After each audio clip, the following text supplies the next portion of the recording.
আপনার নামাজ আপনাকে হারাম থেকে বাঁচাতে পারে না। এই নামাজ দিয়ে আপনার কি হবে? কি হবে? মুসলিম ভালো করে শোনো, আল্লাহকে ওয়াস্তে বলছি শোনো। আজ তুমি দুনিয়া যার জন্য এতগুলা করে যাচ্ছ, যার জন্য গাড়ি বাড়ি মিল ফ্যাক্টরি করে যাচ্ছ, যার জন্য সম্পত্তি করে যাচ্ছ, সব দুনিয়ায় পড়ে থাকবে, থাকবে না শুধু তুমি। কথা বলেন। একদিন দেখবেন এই নাটোরের চৌধুরী বাড়ির চৌধুরী বাড়ি থাকবে, চৌধুরী থাকবেন না। খান সাহেবের বাড়ির খান বাড়ি থাকবে, খান সাহেব থাকবেন না। এমপির বাড়ির এমপির বাড়ি থাকবে, এমপি থাকবেন না। চেয়ারম্যানের বাড়ির চেয়ারম্যান বাড়ি থাকবে, চেয়ারম্যান থাকবেন না। একদিন আপনার বানানো বাড়ি থাকবে, থাকবেন না শুধু আপনি। ঠিক কিনা বলেন? তো কিসের আপনার এত অহমিকা? কিসের অহমিকা? ও যুবক, তোমাদের তো অহমিকার শেষ নাই। তুমি নাকি আমেরিকা চলে যাচ্ছ, তুমি নাকি কানাডা চলে যাচ্ছ, তুমি নাকি লন্ডনে চলে যাচ্ছ স্টুডেন্ট ভিসায়, পাসপোর্টে ভিসা লেগেছে। দুনিয়ার সবার কাছ থেকে বিদায় নিচ্ছ, যাকে যেখানে পাচ্ছ টেলিফোন দিয়ে বিদায় নিচ্ছ। আগামী কালকে তোমার ফ্লাইট, তোমার পাসপোর্টে ভিসা লাগানো। দুনিয়ার সবাইকে মনে রাখলে, দূর দূরান্তর তোমার বন্ধু বান্ধবকে টেলিফোন দিয়ে তুমি খবর নিলে, কিন্তু যাকে ভুলে গেলে সে হচ্ছে আল্লাহ। কথা বলেন না কেন? সব ভুলে গিয়েছো। রাত্রবেলা বালিশের নিচে পাসপোর্টটা রেখেছো, আগামী কালকে তোমার ফ্লাইট, পাসপোর্টটা বালিশের নিচে রেখেছো। আরে বুকা, তুমি জানো না হতে পারে তোমার বালিশের নিচে আজরাইল বসা। রাত্রবেলা ঘুমাইছো, আজরাইল এসে হাজির। আজরাইল বলছে আল্লাহ, ও বলছে ভিসা তার, ও বলে পাসপোর্ট তার, ও বলে কালকে বিদেশে চলে যাবে। একটা বারও তোমার কথা শুনলো না। আল্লাহ তুমি বলো আমসিক আও আত্রুক, ওরে ছেড়ে দিব না ধর্ম। আল্লাহকে একটা থাপ্পড় দে, থাপ্পড়। ঘুমে একটা থাপ্পড় দে, দেখা যায় ব্রেন স্ট্রোক। আছে না নাই? ঘুমে স্ট্রোক করে ফেলছে। ও শোনো লক্ষ্মী কুলের মুসলমানেরা, শোনো। বাজারে বড় বিজনেস করতেছ, কয়েক লাখ টাকার বিজনেস করেছো, সারাদিন ব্যবসা করেছো। ব্যবসা তোমার, টাকা তোমার, সব তোমার। সারাদিন বিজনেস করেছো, একটা বার রবকে স্মরণ করলো না। জোহরের সময় রব ডাক দিয়ে বলছে হাইয়া আলাল ফালাহ। ও গোলাম, বিজনেসের ভিতরে কল্যাণ নাই, দুনিয়ার কিচ্ছুতে কল্যাণ নাই। কল্যাণ তো আমার কাছে। একটা বার শুনলো না। সন্ধ্যার পরে ক্যাশ বাক্স খুলেছ, টাকা গণবার জন্য টাকার বাক্সে হাত দিয়েছ। বুকা, হয়তো তুমি জানো না তোমার ক্যাশের বাক্সের ভিতরে আজরাইল বসা। আজরাইল আল্লাহকে বলছে আল্লাহ আমসিক আও আত্রুক, ও বলে টাকা তার, ও বলে বিজনেস তার, তুমি বলো ওরে ছেড়া দিব না ধর্ম। আল্লাহ কয় টাকায় হাত দিছে, গনতে দিস না। আছে না নাই? আছে না নাই? দুনিয়া সব ধোঁকা, দুনিয়া সব ধোঁকা, ধোঁকা। হতে পারে বড়াই গ্রামের কোন এক মুসলমান এখানে একটা বাড়ি করেছে 3 তলা। একতলা হয়তো স্বর্ণ দিয়া, আরেক তলা হয়তো রূপ্য দিয়া, আরেক তলা হয়তো ডায়মন্ড দিয়া বিশাল স্ট্রাকচার করেছে। ইউরোপ আমেরিকা থেকে টাইল সিরামিক এনেছে, সব ডিজাইন করেছে। পৃথিবী বিখ্যাত ইঞ্জিনিয়ারদের ড্রয়িং করেছে। তার বাড়ি যেই দিন উদ্বোধন করা হবে, পৃথিবীর সব মানুষ জানে বড়াই গ্রামের একটা ছেলে এত টাকা কোথায় পেল, এত সুন্দর বাড়ি বানিয়েছে। সেখানে দাওয়াত করেছে আমেরিকার প্রাইম মিনিস্টারকে, সে দাওয়াত করেছে ইংল্যান্ডের প্রধানমন্ত্রীকে, সে দাওয়াত করেছে বাংলাদেশের প্রধানমন্ত্রীকে। সবাই স্টেজে বসা, লক্ষ লক্ষ শ্রোতা সামনে বসা। আজকে দেখবো বড়াই গ্রামের যুবকের বাড়িটা, দেখবো কেমন ডিজাইন, কেমন টাইলস, কেমন সিরামিক, কেমন ডিজাইন আজকে আমরা দেখব। সবাই তো উৎসুক, যুবকটাকে চিনবো, কার ছেলে কার নাতি, এত টাকা কোথায় পেল। এমন সময় একজন ঘোষক ডাক দিয়ে বলছেন যুবক তুমি দাঁড়াও, 1 মিনিট বক্তৃতা দাও। যুবক তো মাইকের সামনে দাঁড়াইছে কথা বলবার জন্যে। বলবো টাকা আমার, বিজনেস আমার, বাড়ি আমার, সম্পত্তি আমার, দেখো কত বড় বাড়ি বানিয়েছি, এই চিন্তা করে দাঁড়িয়েছে, বক্তৃতা করবে। কিন্তু যুবক হয়তো জানে না তার মাইকের নিচে আজরাইল বসা। কথা বলেন না কেন? আজরাইল আল্লাহকে বলছে আল্লাহ ও তো কিছুক্ষণ পরে বক্তৃতা করে বলবে সব তার, তুমি বলো সাউন্ড দিমু না আটকায়া দিমু। আল্লাহ কয় যা কইছে কইছে, আর কিছু বলতে দিস না। আছে না নাই? কথা বলেন আছে না নাই? আল্লাহ আফসোস করে বলছেন ইয়া আইয়ুহাল ইনসান মা গাররাকা বিরাব্বিকাল কারীম।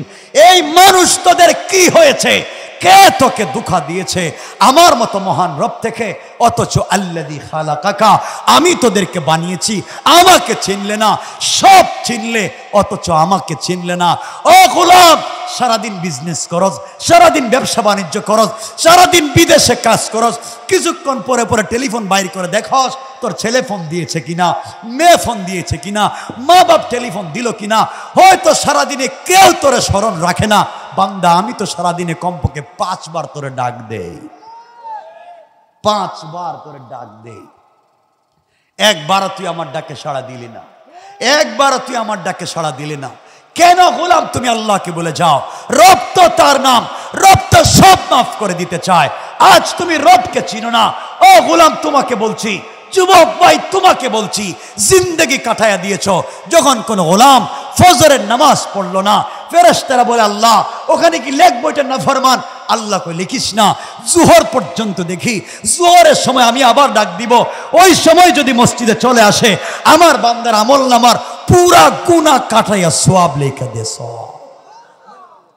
জোহরের সময় বান্দা যায় না, জোহরের সময় বান্দা যায় না। ফেরেশতারা বলে আল্লাহ ও তো ওই সময় আসে নাই। আল্লাহ বলে থাক, কিছু লিখিস না, দেখ আসরের টাইমে আসে কিনা। আসরের টাইমেও দেখা যায় নাই। ফেরেশতারা বলছে আল্লাহ ও তো আসরেও আসে নাই। আল্লাহ বলছেন একটু দেখ না মাগরিবে আসে কিনা। মাগরিবের সময় অপেক্ষা করলেন। আল্লাহ বলছেন হাইয়া আলাল ফালাহ, ও গোলাম এখন রাখ, আমার দিকে একটু আয়। এখনো যায় না, ঈশার সময় হয়ে গেল, বান্দা তো যায় না। ফেরেশতারা বলছে ও রব, একটা বারও তোমার ডাকে সাড়া দিল না, এখন তো রাত্রে ঘুমাতে যাইবে, কি করব? আল্লাহ বলছেন ও বান্দা, ও ফেরেশতারা, বান্দা আমাকে সারা দিন ভুলে গিয়েছে। এটা তো বান্দার খাসলত, আমি তো তার মুনিব, আমি রাগ করে তাকে ভুলে যাইতে পারি না। আমার বান্দা যখন রাত্রে ঘুমায় যাইব, তার নাকের ছিদ্র খোলা, কানের ছিদ্র খোলা, চোখ এবং মুখের ছিদ্র খোলা, আরো কত জায়গায় কত ছিদ্র খোলা, কোন পোকা ঢুকে যাবে, বিষাক্ত সাপ দংশন করবে। শোনো, আমার এই বান্দা আমাকে ভুলে গিয়েছে, 19 জন ফেরেশতা পাঠাইয়া দাও, পা থেকে মাথা পর্যন্ত আমার বান্দাকে সারা রাত্র সিকিউরিটি গার্ডের ব্যবস্থা করে দিবে। ফেরেশতারা বলছে আল্লাহ তোমারা চিনলো না, তোমাকে জানলো না, এরপরও তুমি সিকিউরিটির ব্যবস্থা করে দিচ্ছ। রব বলছেন তোমরা জানো না, তোমাদের তো দয়া মায়া বলতে কিচ্ছু নাই। আমি তো দুনিয়ার সব বানাইছি কোন দিয়া, কোন বলছি তো আসমান হয়ে গেছে, কোন বলছি তো জমিন হয়ে গেছে। ও ফেরেশতারা, কোন বলছি তো ফেরেশতা হয়ে গেছে, কিন্তু বান্দাকে বানাইছি আমার হাত দিয়া। আল্লাহু আকবার বললেন না? আমার হাত দিয়ে বানাইছি, আমার হাত দিয়ে বানাইছি। এই জন্য ভুলে যেতে পারি না। বান্দা নাফরমানি করলেও ফালায় দিতে পারি না। আল্লাহ ও রব, এত কিছু করার পরে বান্দাকে কেন ছাড়া দাও না? আল্লাহ বলছেন তোমরা জানো না, আমার বান্দা সারা দিন নাফরমানি করবার পরে আমি আশায় থাকি রাত্রবেলা কোন একটা সময় ঘুম থেকে উঠা কোন একটা বার যদি আল্লাহ বলে একটা বার ডাক দিতে পারে, আমি আরশে আসিমে থাকি না, মিন হাবলিল ওয়ারিদ, তার গলার রগের চাইতে আরো কাছাকাছি হাজির হয়ে যায়। রব তো তার। 12টা হয়ে যাচ্ছে, আপনাদের কষ্ট হচ্ছে? লম্বা করতে চাচ্ছি না, বিষয় অনেক লম্বা, শুধুমাত্র এতটুকুন বোঝাচ্ছি যে কোরআন থাকলে হয় কি, এখন যদি বুঝে কোরআন না থাকলে হয় কি, এই জায়গাটা আমাদেরকে আরো অনেক দূরে চলে যাবে। কিন্তু রাত্র হয়ে গেছে 12টা, কষ্ট হচ্ছে না তো আপনাদের?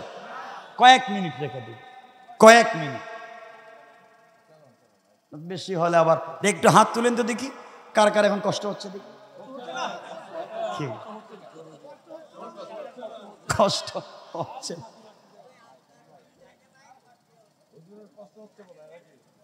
কষ্ট হচ্ছে, অসুবিধা হয়? বেশি লম্বা করবো না, কয়েক মিনিট বসেন, বসেন কয়েক মিনিট বলি। ও যুবক ভাইরা শোনো, কি বলতে চাই শোনো, তোমাদেরকে কি মেসেজ দিতে চাই। যুবকেরা শোনো, দুনিয়া শেষ হয়ে যাবে, সব শেষ হয়ে যাবে, রবের সামনে একদিন তোমাকে দাঁড়াতে হবে, রবের সামনে তোমাকে দাঁড়াতে হবে। শুনো, শেষ কথা কি বলতে চাই। ও যুবক, কেমনে নিমক হারামের মতো রবকে বইলা যাও?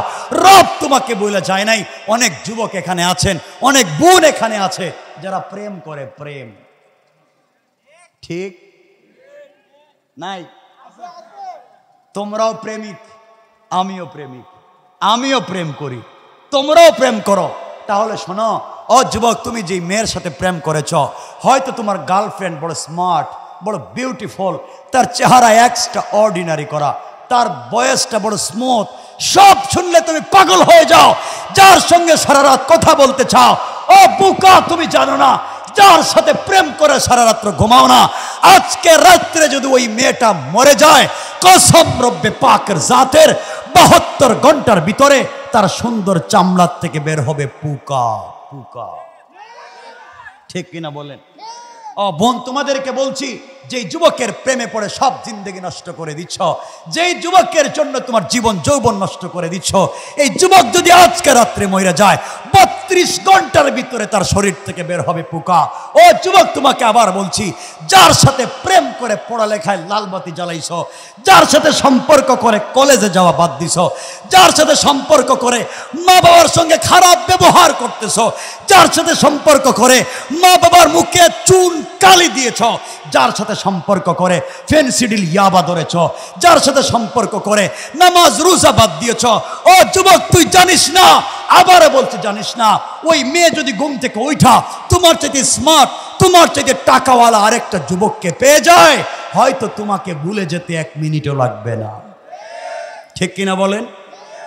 ভুলে যাবে, ভুলে যাবে। বোন, তোমাদেরকে বলছি, তুমি যেই ছেলের প্রেমে পড়েছ, হয়তো তুমি জানো না, তুমি তাকে বিশ্বাস করতেছো 100%। সে হয়তো কলেজের কথা বলে, সে হয়তো অফিসের কথা বলে, সেও তার কলিগ কোনো মেয়েকে নিয়ে হয়তো কোনো পার্কে বাদাম খাইতে পারে, তোমার সাথে মিথ্যা বলতে পারে। এমন যুবক আছে না নাই? এমন মানুষ আছে না নাই? আছে। রব বলছেন, আমিও তোমাকে ভালোবাসি। ও যুবক, তুমি আমাকে ভালোবাসো না, আমি তোমাকে ভালোবাসি। তোমার ভালোবাসা আমি ঘুমাই না। যুবক, তুমি তো সারা রাত ঘুমাও, আমি ঘুমাই না। রব বলেছেন, লা তাখুযুহু সিনাতুম ওয়ালা নাওম, আমি সারা রাত ঘুমাই না। বান্দা কখন ঘুম থেকে উঠবে? একটাবার সিজদায় গিয়া যখন আমার গোলাম পড়ে সুবহান সুবহান বলে, সুবহান বলে, সুবহান বলে, আমি পবিত্র, আল্লাহ তুমি পবিত্র, আমি অপবিত্র, আমি জেনা করেছি, আমি বদমাইশি করেছি, আমি ফিতনা করেছি, আমি নিমক হারামি করেছি, আমি চুগলখড়ি করেছি, আমি মদ খেয়েছি। সুবহান, তুমি পবিত্র, আমি অপবিত্র। আল্লাহ বলেন, সাব্বাহতানি, বান্দা অবশ্যই আমি পবিত্র, আর তুই আজকে গুনাহ করবার পরে আমাকে পবিত্র বলবার কারণে সাব্বাহতুকা, গোলাম তোকেও আজকে পবিত্র বানাইয়া দিলাম। গোলাম যখন সিজদায় গিয়া পড়ে আলা, তখন ফেরেশতাদেরকে বলছো, ন ফেরেশতারা, আমার গোলাম কি বলছে? আল্লাহ ও বলছে আলা, তুমি নাকি অনেক বড়, হে নাকি অনেক ছোট। আল্লাহ বলছেন, জীবনে বহুত অহংকার করছে, আজকে সে বলছে আমি বড়। আমার বান্দা স্বীকার করেছে সে ছোট, আলাই তানি, অবশ্যই আমি বড়। বান্দা আজকে স্বীকার করবার কারণে আলাই থুকা, তোকে দুনিয়ায় বানালাম বড়, আর আখেরাতে দিলাম বিনা হিসাবে জান্নাত। তার নাম তো রব। রব তোমাকে সব দিতে চায়। রব তো প্রেম করেন, রব সম্পর্ক করেন, রব ভালোবাসেন। ও যুবক, তোমাকে সেই ভালোবাসার দিকে নিয়ে যেতে চাই। রব তো প্রেম করেছেন আমার রাসূলের সঙ্গে, আমার নবীর সঙ্গে তো আল্লাহ প্রেম করেছেন। আজকের এই মাস রবিউল আউয়াল, রাসূলের জন্ম মৃত্যুর মাস, রাসূলের জিন্দেগির সবকিছুর মাস। এই রবিউল আউয়াল প্রেম তো করেছেন আল্লাহ রাসূলের সঙ্গে। আমার রাসূলকে মাঝে মাঝে ডাক, ইউহাল মুদাসসির, ইয়া আইয়ুহাল মুজাম্মিল, কুম ফানজির, ওয়া রাব্বাকা ফাকাব্বির, ওয়া সিয়াবাকা ফাতাহির। ও চাদরওয়ালা চাদর খোলো, কম্বলওয়ালা কম্বলের নিচ থেকে বের হও। ও বন্ধু হাবিবুল্লাহ, তুমি আয়েশার সঙ্গে কম্বলের নিচে, তুমি খাদিজার সঙ্গে কম্বলের নিচে, কম্বল থেকে বের হও। আল্লাহ আরশ ইস্তাওয়া, আমি আরশে আজিমে একা একা ভাল লাগে না, প্রেম করেছি তোমার সঙ্গে। প্রেমিক এক জায়গায়, তুমি আর এক জায়গায়, ভাল লাগে না। বন্ধু, একটাবার কম্বলের নিচ থেকে বের হও, ঠান্ডা পানি দিয়ে ওযু করে সিজদায় গিয়ে সুবহান বলে ডাক দাও। রব আরশে আজিমে থাকবো না, তোমার ঘরের দরজায় হাজির হয়ে যাব। হাজির। রব তো তার নাম, রব তার নাম। সেও চাইলে ঘুমাইতে পারে, রব তো ঘুমায় না।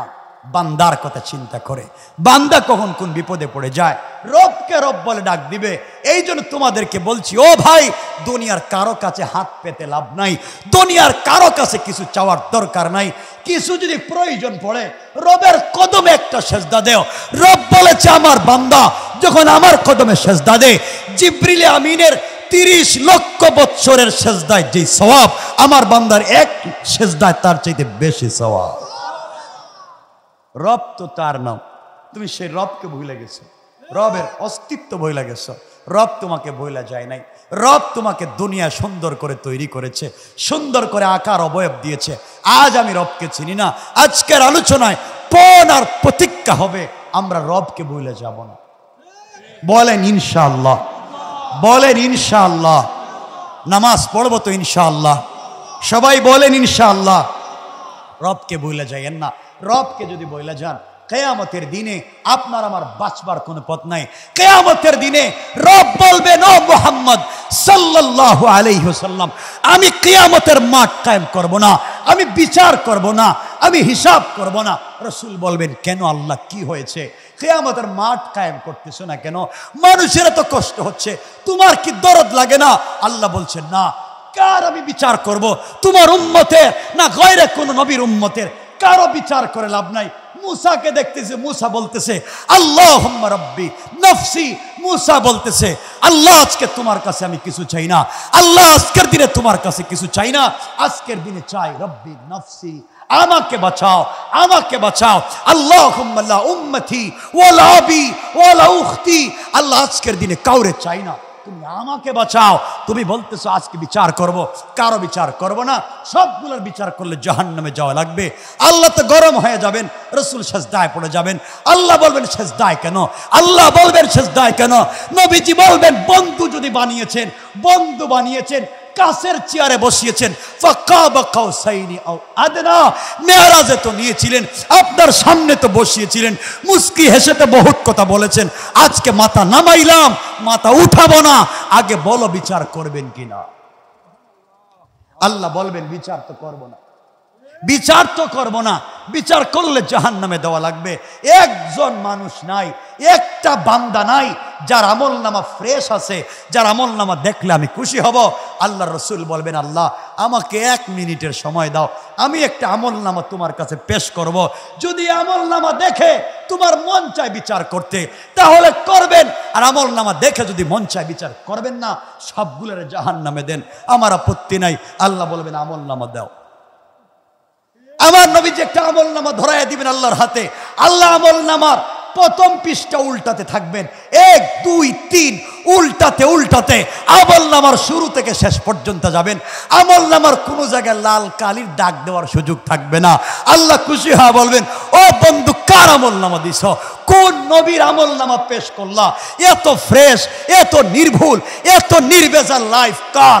আমার নবী বলবেন, আল্লাহ এটা কোন নবীর আমল নামা না, এটা আমার আমল নামা না, এটা হচ্ছে আমার পাগলা সাহাবী হযরতে আবু বকরের আমল নামা দিলাম, আবু বকর। আল্লাহ বলবেন, বন্ধু খুশি হয়ে গেছে, খুশি হয়ে গেছে। আবু বকরের আমল নামা যদি এমন হয়, আরো বহুত আবু বকরের আমল নামা পাবো। আল্লাহ তো বিচার শুরু করবেন। নবীজি বলবেন, আল্লাহ বিচার শুরু করতে পারবেন, শর্ত একটাই, শর্ত একটাই, বিচার করবেন আমার উম্মতকে আমার কাছে বিচারের দায়িত্ব দেন, আমার উম্মতের বিচার আমি করব। কে কি করছে? নবীজি বলবেন, আল্লাহ বলবেন, ও পয়গম্বরে আরবি, ও হাবিবুল্লাহ, তোমার কাছে তোমার উম্মতের বিচার কার্য দিব না। যখন তুমি দেখবা উম্মত বলছে আশেকে রাসূল, কাজ কামে ছিল বেঈমানি, কাজ কামে ছিল শয়তানি, তোমার কষ্ট লাগবে। আশেকে রাসূল নাম দিয়া এত নাফরমানি কেমনে করলো? ওগো পয়গম্বরে আরবি, তোমার কাছে বিচারের ভার দিচ্ছি না, বিচারের ভারটা নিয়ে নিলাম আমি, পর্দার আড়ালে লাইকা তোমার উম্মতকে বিনা হিসাবে জান্নাতে দেওয়ার মতো ওয়াদা দিচ্ছি আমি, ওয়াদা। নবীজি দাঁড়াবেন, আল্লাহ বলবেন, বন্ধু এখানে বসেন, এই যে দিলাম চেয়ার, চেয়ারটায় বসো, এই যে জান্নাতি পোশাক, পোশাক পরো। নবীজি বলবেন, আল্লাহ আপনি কেমনে মনে করলেন কিয়ামতের দিনে আমি চেয়ারে বসবো? আমি যদি চেয়ারে বসে থাকি, আমার গুনাহগার উম্মতের খবর নিবে কে? হয়তো পুলসিরাতে আটকা পড়ে গেছে, হয়তো জাহান্নামের গেটে আটকা পড়ে গেছে, হয়তো ফেরেশতা তোমার ফেরেশতারা খুযুহু ফাগুল্লুহু সুব্বাল জাহিমা সাল্লু, আমার উম্মতকে শিকল লাগাইয়া তাই না জাহান্নামে নিয়ে যায়। আমি তোমার চেয়ারে বসবো না, নবীজির চেয়ারে বসবেন না। একবার মিজানের পাল্লার কাছে, একবার তো দৌড়ে দৌড়ে পুরসিরাতের পারে, আরেকবার তো কিয়ামতের গেইটে। আল্লাহ বলবেন বন্ধু আর দৌড়াতে হবে না, যাকে ভাল লাগে, যাকে চিনো, চিনা চিনা জান্নাতে নিয়ে যাও। জান্নাত আবদুল্লাহি ওয়া রাসূলুহু আল্লাযী উরসিলা ইলান নাসি কাফাতাম বাশীরান ওয়া নাযীরা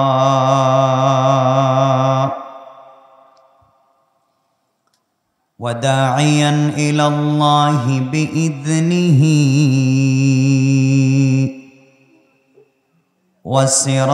وسراجا وقمرا منيرا أما بعد فقد قال الله تعالى في كلامه المجيد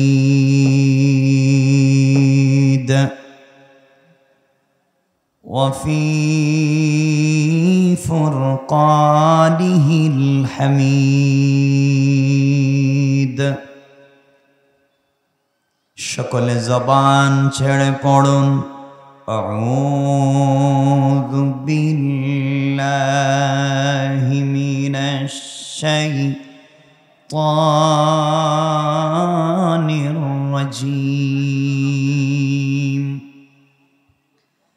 বিসমিল্লাহির রাহমানির রাহিম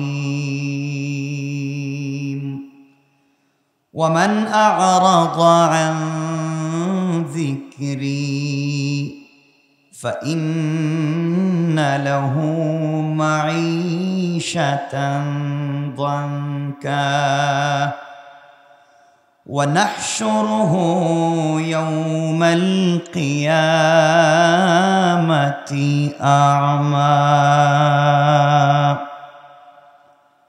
صدق الله العظيم وصدق رسوله النبي الكريم ونحن على ذلك من الشاهدين والشاكرين والحمد لله رب العالمين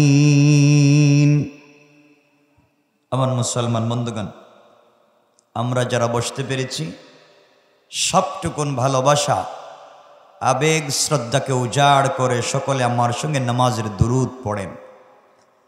আল্লাহুম্মা সাল্লি আলা মুহাম্মাদিন ওয়া আলা আলি মুহাম্মাদ কামা সাল্লাইতা আলা ইব্রাহিম ওয়া আলা আলি ইব্রাহিম ইন্নাকা হামিদুম মাজিদ। আল্লাহুম্মা বারিক আলা মুহাম্মাদিন ওয়া আলা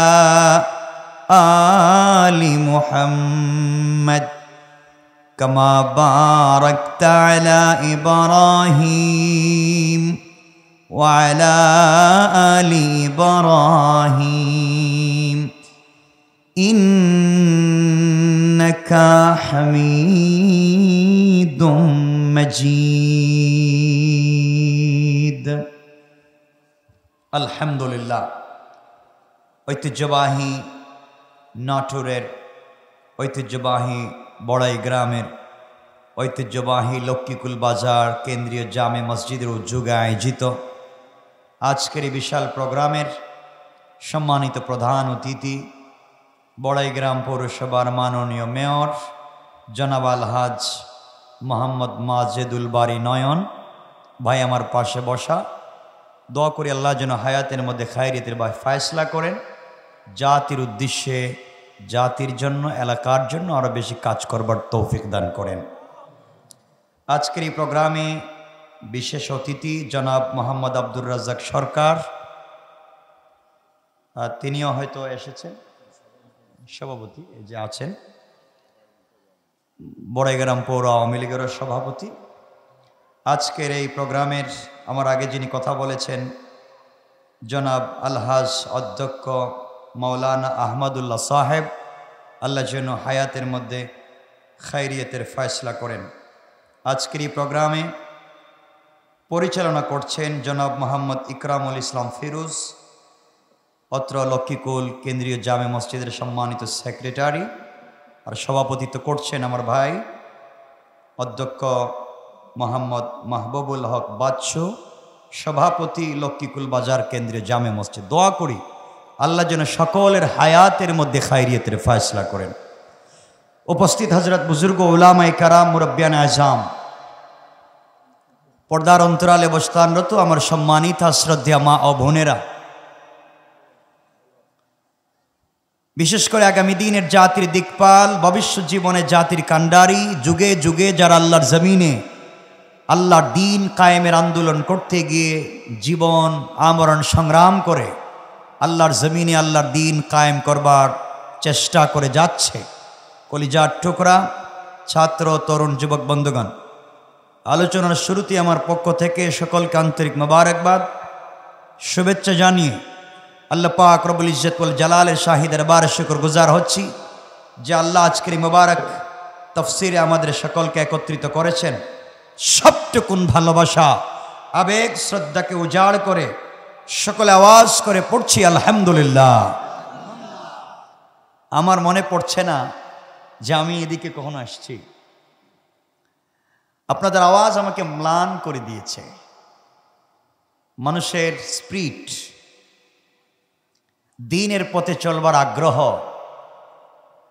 সমাজকে আমাদের কিছু দিতে হলে, সমাজের বৈপ্লবিক পরিবর্তন সাধন করতে হলে আগে আপনাকে আমাকে তৈরি হওয়া লাগবে দ্বীনের জন্যে, সমাজের জন্যে এবং রাষ্ট্রের কল্যাণকামিতার জন্যে।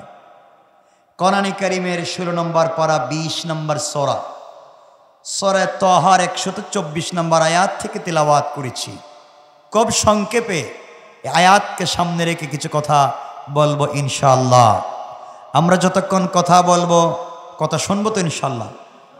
বললেন না সকলে?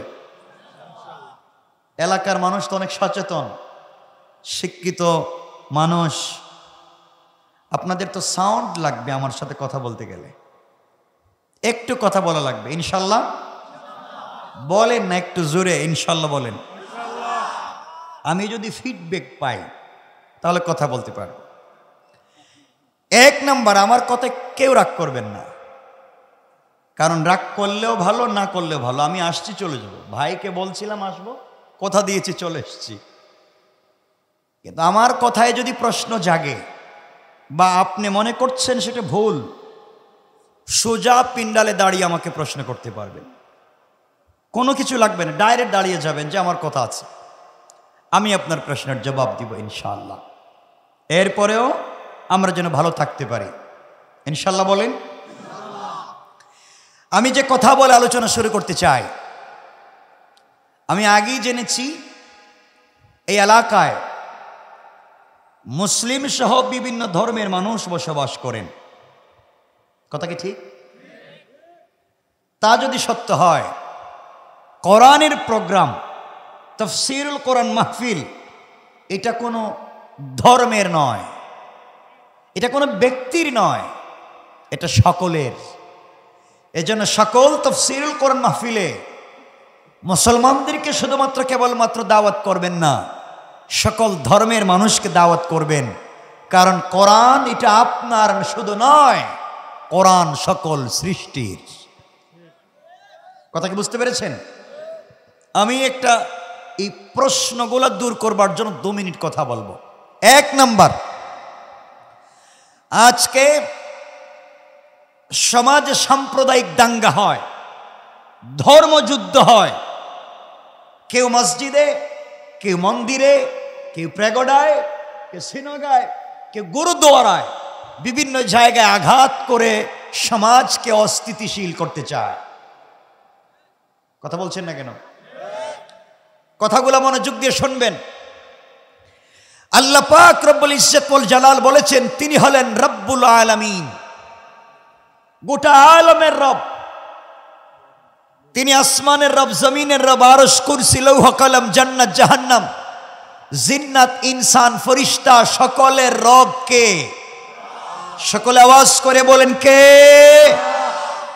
আল্লাহ যদি সকলের রব হন, তিনি আসমান থেকে জমিন, আরশ, কুরসি, লৌহ কলম, জিন্নাত, ইনসান সকলের রব যদি আল্লাহ হয়, তাহলে মুসলমানদের রব কে? হিন্দুদের, খ্রিস্টানদের, সকল ধর্মের মানুষের রব আল্লাহ। যে আল্লাহ আমাকে যে পুকুরের মাছ খাওয়ান, ভিন্ন ধর্মের মানুষকে কি পুকুরের মাছ খাওয়াচ্ছেন? আমাকে যে আল্লাহ যেখান থেকে অক্সিজেন দিচ্ছেন, সকল ধর্মের মানুষকে একই জায়গার অক্সিজেন দিচ্ছেন, আমাকে বসবাস করবার যতটুকুন সুযোগ দিয়েছেন, ভিন্ন ধর্মের লোককে ততটুকুনি সুযোগ দিয়েছেন। রব রব হবার ব্যাপারে 100% 100% ঠিক। তিনি সকলকে এক চোখে দেখেন। সুতরাং রব শুধু আমার নয়, রব সকলের। যিনি সকলের জন্য হয়, তিনি সাম্প্রদায়িক হয় না। যিনি কোনো ধর্মের হয়, যিনি কোনো গোষ্ঠীর হয়, যিনি কোনো মাসলকের হয়, যিনি কোনো সম্প্রদায়ের হয়, তিনি তো সাম্প্রদায়িক হন। রব কোনো সম্প্রদায়ের না, রব কোনো ধর্মের না, রব কোন মাসলকের না, রব গোটা সৃষ্টির। সুতরাং পৃথিবীর একমাত্র অসাম্প্রদায়িক হচ্ছেন আল্লাহ। কথা বলেন ঠিক কিনা? এতটুকুন তো বুঝছেন, মনে রাখবেন। আল্লাহ পাক যে অসাম্প্রদায়িক চেতনা সমাজে প্রতিষ্ঠা করতে চাইলেন, তিনি যে কোরআন দিলেন, আমি যে কোরআন থেকে তেলাওয়াত করলাম, এই কোরআনকে আল্লাহ বানিয়েছেন হুদাল্লিল আলামিন, সমগ্র আলম, সমগ্র সৃষ্টির জন্য হিদায়ত। কোরআনে বলছেন হুদাল্লিন নাস ওয়া বাইয়িনাতিম মিনাল হুদা ওয়াল ফুরকান। কোরআন হচ্ছে সকল মানুষ জাতির হিদায়ত। তাহলে আল্লাহ যদি সকলের হন, কোরআনকে বানিয়েছেন সকলের জন্য হিদায়ত। কোরআন যদি সকলের জন্য হিদায়ত হয়, কোরআন যদি সকল মানুষের জন্য হিদায়ত হয়, তাহলে আমরা মানুষ আর হিন্দুরা? কথা বলেন। আল্লাহ বলছেন হুদাল্লিন নাস, কোরআন সকল মানুষের হিদায়ত। তাহলে আমি মানুষের জন্য কোরআন হিদায়ত, ইউনিভার্সিটির লেকচারারের জন্য কোরআন হিদায়ত, ইউনিভার্সিটির রেক্টরের জন্য কোরআন হিদায়ত, মাদ্রাসার প্রিন্সিপাল, মাদ্রাসার আলেমের জন্য কোরআন হিদায়ত, ইমাম মুয়াজ্জিনের জন্য কোরআন হিদায়ত, স্কুল কলেজের শিক্ষকদের জন্য কোরআন হিদায়ত, মুসলমানদের জন্য কোরআন হিদায়ত, সকল ধর্মের মানুষের জন্য কোরআন হিদায়ত। কোরআন যদি সকলের জন্য হিদায়ত হয়, কোরআন শুধু আমার না সকলের? কথা বলেন। আমি আসছি এই মিশনটা বলবার জন্যে যে আমরা তো সকল আল্লাহর, কোরআন তো সকলের। তাহলে সাম্প্রদায়িক দাঙ্গা লাগায়া কোরআন সুন্নাহ বিবর্জিত সমাজকে চালায়া সমাজে ফিতনা সৃষ্টি করা কোন মুসলমানের কাজ হতে পারে না। তাহলে আল্লাহ কার? আমার সাথে কথা বললেন তো আমি বুঝবো, বুঝছেন? আল্লাহ কার? কোরআন কার? সকলের। আল্লাহ সকলের, তার কথা কোরআন সকলের। রাসূল পাক মেসেঞ্জার, তাকে পাঠালেন, তাকেও কোনো ধর্মের নবী বানান নাই। তাকে বানিয়ে বলেছেন আপনাকে বানালাম রাহমাতাল লিল আলামিন, গোটা আলম সৃষ্টির জন্য রহমত। আমার আরশে আজিমের কুরসি থেকে নিয়ে মাটির নিচ পর্যন্ত যত সৃষ্টি আছে, আমার পরে সকলের জন্য আপনার রহমত। পড়েন সুবহানাল্লাহ। আল্লাহ হচ্ছেন সকলের রব, কোরআন হচ্ছে সকলের হিদায়ত, রাসূল হচ্ছেন সকলের জন্য রহমত। এখন বলেন, আল্লাহ সকলের, কোরআনও সকলের, রাসূলও? তাহলে ফিতনা কেন? এই রসুলকে নিয়ে অমুকের রসুল, অমুকের রসুল, অমুকের এক মাসলক, তমুকের আর এক মাসলক। কেন? কথা কি বুঝাইতে পারছি? তাহলে আমরা এখন বলেন, আল্লাহ যদি সকলের হয়, কোরআন যদি সকলের হয়, রসুল যদি সকলের হয়, আমরা এখানে কথা বলবো আল্লাহ, রসুল এবং কোরআনের, তাহলে এখন শুধু এক ধর্মের লোক বসবার কথা না সকল ধর্মের? এই জায়গায় যদি আসি তাহলে মনে রাখবেন, এই জায়গায় চিন্তা করলে রসুল পাকের মিশন বাস্তবায়ন হবে। রসুল তার জিন্দগিতে যত দাওয়াত দিয়েছেন, রসুল তার জিন্দগিতে যত কথা বলেছেন, সব কথায় সকল ধর্ম বর্ণ নির্বিশেষে সকল জাতি গোষ্ঠীর জন্য ছিল তার মেসেজ আর ইনফরমেশন। কথা বলেন, এই জায়গায় আমাদেরকে থাকতে হবে। সুতরাং এই জায়গায় যদি থাকি, কোরআন আমাদেরকে ভালো পথে নিয়ে যেতে পারবে, কোরআন থেকে আমরা হিদায়াত লাভ করতে পারবো, কোরআন থেকে কল্যাণ লাভ করতে পারবো। কিন্তু আমাদের সমস্যা কোন জায়গায়? এই ছোট ছোট কথা বুঝবেন, তাহলে তাফসির বুঝবেন, মূল বিষয়গুলো বুঝবেন। আল্লাহ রাব্বুল ইজ্জত ওয়াল জালাল বলেছেন, এই জমিনে শুধুমাত্র কেবলমাত্র তাওহীদ চলবে আমার। আল্লাহ বলছেন তাওহীদ, হুকুম চলবে একমাত্র আমার, রিসালাত চলবে একমাত্র রাসূলের। অর্থাৎ হুকুম চলবে আমার, আর হুকুম বাস্তবায়নের তরিকা হবে আমার রাসূলের। পরিষ্কার? হুকুম চলবে কার? সবাই বলেন তরিকা। তরিকা তরিকা আমারও না, আমার বাবারও না, আমার পীর সাহেবও না, খানকার কোনো পীরের না। এই জমিনে শুধুমাত্র কেবলমাত্র হুকুম চলবে একমাত্র আল্লাহর, তরিকা চলবে শুধুমাত্র রসুলের। আল্লাহর হুকুম ছাড়া, রসুলের তরিকা ছাড়া ইসলাম সহ যত কথা বলা হবে, কোনো কথার সাথে ইসলাম এবং রসুলের কোনো সম্পর্ক নাই। এতটুকুন বুঝলেন? তাহলে আমাদের কাজ করতে হবে কার হুকুমে, কার তরিকায়? এখন বলেন, আমার ভাই হচ্ছেন মসজিদের সভাপতি, আমার ভাই হচ্ছেন এই পৌর অভিভাবক। আমি এখন আপনাদের কাছে বলতে চাই, আপনারা বলেন তো, খবর নিয়ে দেখেন আপনাদের বৃহত্তর নাটোরে অনেক লোক আছেন এখানে বসে আমার সামনে, যাদের মুখের দাড়ি সাদা, যাদের হাতে 1 হাত লম্বা তসবিহ আছে, যাদের পকেটে 1 হাত লম্বা তসবিহ আছে, মুখের দাড়ি সাদা, মাথায় টুপি আছে, লম্বা জুব্বা আছে, 5 ওয়াক্ত নামাজ পড়েন, তাহাজ্জুদ পড়েন, ইশরাক পড়েন, চাশ পড়েন, আওয়াবিন পড়েন, কোরআন তিলাওয়াত করেন, হজ করেন, উমরা করেন, ভালো কাজ করেন, এমন লোকের অভাব নাই। খবর নিয়ে দেখেন আপনার এলাকার বহুত নামাজি, আপনার এলাকার বহুত তাহাজ্জুদওয়ালা এই সমাজের সবথেকে বড় সুদের ব্যবসায়ী। কথা বলেন, আছে না নাই? কার তরিকায় নামাজ পড়লেন? কার তরিকায় দাড়ি রাখলেন? কার তরিকায়? আর সুদ খাইলেন কার তরিকায়? আপনারা পড়ে থাকবেন ভিন্ন ধর্মের লোকের বিরুদ্ধে, এই যুদ্ধ হচ্ছে ইউক্রেনে, এখানে আপনি হুঙ্কার দিয়ে কিচ্ছু হবে না। আপনার পাশের ঘরে খবর নেন, বহুত মসজিদের সভাপতি, বহুত মাদ্রাসার সভাপতি, বহুত মসজিদের সেক্রেটারি এমন আছে যারা বিধবার জায়গা দখল করে, ইয়েতিমের বাড়ি দখল করে, গরিবের কালভার্ট বন্ধ করে মানুষের জায়গা জমি মেরে খেয়েছে। ঠিক কিনা বলেন? সমাজে বিভ্রান্ত বিপদগামী মানুষকে আপনারা চিনেন না। ডোন্ট মাইন্ড, আগে বলেছি রাগ করবেন না, কিয়ামতের দিন আর দাওয়াত দিয়েন না, কিন্তু সম্পর্কটা থাকবে। আজকের কথাগুলো শুনবেন, যারা ভিলেজ পলিটিক্স করেন, যারা গ্রামের রাজনীতি করেন, আল্লাহর ওয়াস্তে 2 হাত জোড় করে বলছি, কথা শুনেন।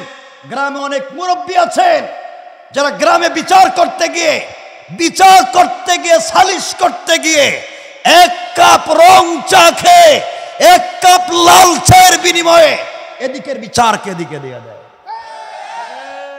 নাই? কথা বলেন নাই? চুরে আপনারা চিনেন না। সমাজকে বিভ্রান্ত করেছে কারা? আজকে দেখবেন অনেক লোক বিশ্বাস করে আমার কাছে তার জায়গা জমির পাওয়ার দিয়েছে, আমি পাওয়ার অফ অ্যাটর্নি ভাঙ্গাইয়া ভুল দলিল করে জাল দলিল বানাইয়া ইয়েতিমের বাড়ি দখল করেছি, বিধবার রাস্তা বন্ধ করেছি, নিজের ভাইকে পর্যন্ত বাড়ি থেকে বের করে দিয়েছি। বিচারে বসে অনেক মুরব্বীরা অনেক সুন্দর সুন্দর বক্তব্য শোনাইয়া বুঝাতে যে আমরা ইনসাফ কায়েম করি। বহুত মুরব্বী আছে যারা নিজের মেয়ের সম্পত্তি পর্যন্ত ঠিক মতো দেয় নাই। আপনি কোথায় ইনসাফ কায়েম করেন? নিজের পরিবারেই তো ইনসাফ কায়েম করতে পারলেন না।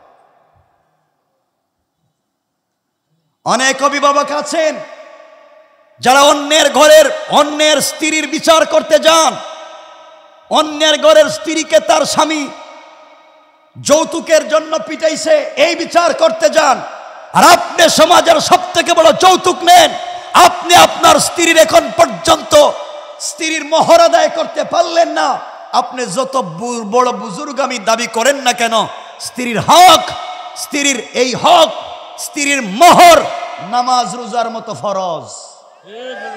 ঠিক কিতা আবার ঠিক ঠিকতে দিছেননি? ঠিক ভাই বলছে দিয়ে দিচ্ছে, দেন না কেন? এখানে বহুত মুরব্বী আছেন, মাফ করে না, মাফ দেয় নাই কাউরে স্ত্রী? একটু হাত উঠে দেখেন কারা কারা মাফ পাইছেন। বাবা, এলাকার মহিলা তো খুব ভালো, সবাই মাফ করে দিচ্ছে। এই যে কলিজার টুকরা স্ত্রী আপনাকে মোহর মাফ করে দিয়েছে, আল্লাহ না করুক আগামীকাল সকাল 10টায় বউরে তালাক দেন, ডিভোর্স দেন, লাভে আসলে দেওয়া লাগবে। কথা বলেন না কেন? না দেওয়া লাগবে না, না দিলে কোর্টে মামলা দিব। তাহলে কই মাফ করছে আপনারে? আপনাকে মাফ করে নাই, আপনারে বাঁধছে। দিয়া দেন, আল্লাহর ওয়াস্তে বলছি দিয়া দেন, হক গুলা আদায় করেন। কথাগুলা দিল দিয়ে শুনেন কি বলতেছে। এগুলা হচ্ছে সমাজের অসঙ্গতি, সঙ্গতিটা ফিরে পাচ্ছেন না আপনারা। আমি জানি না আপনাদের আশপাশের মসজিদে খবর নেন, মসজিদে গিয়া দেখবেন চেয়ারের অভাব নাই। কিছু বলেন না কেন? আসেনি চেয়ার কেন?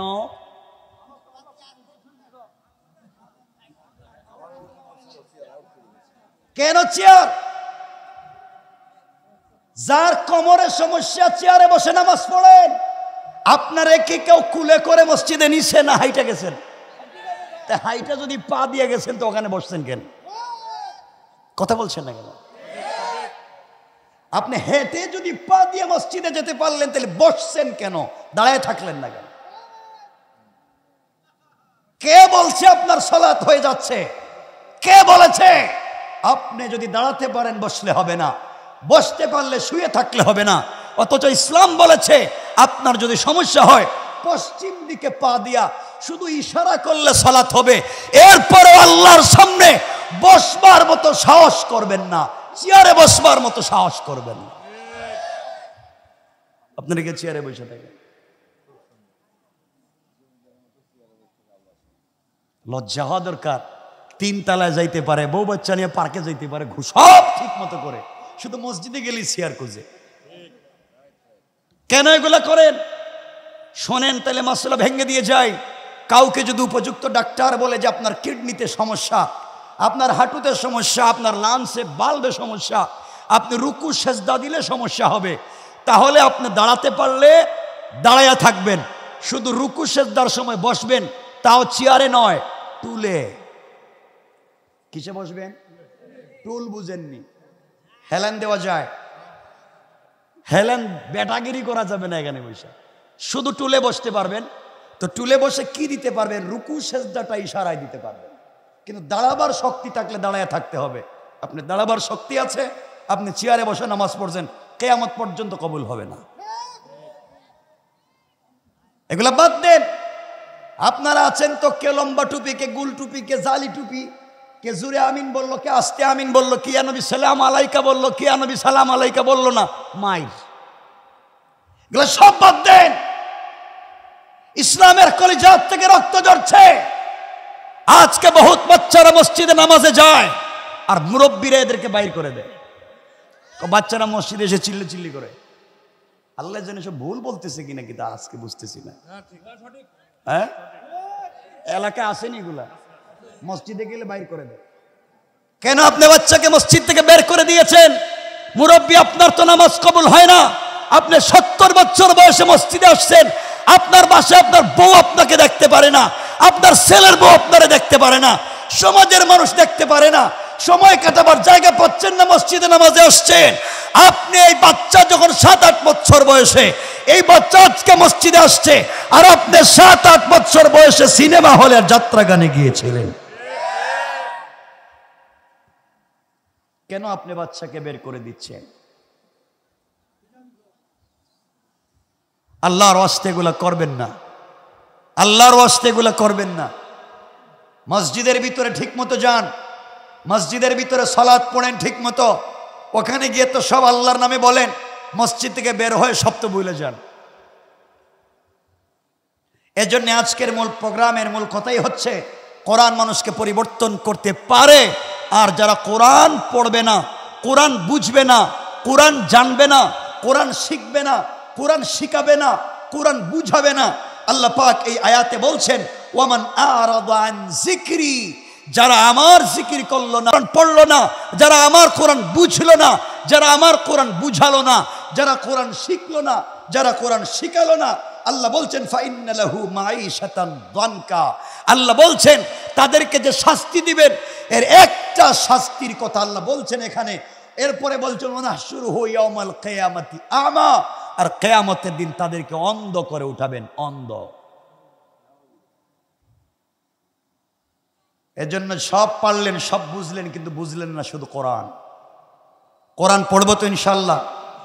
এটা একটু ঘুরাই দেন, আমার এদিকে আসলে বাতাস এদিকে সাউন্ড নিয়ে যাবে, তখন সাউন্ড কম হবে মাইকে, একটু ঘুরাই দেন।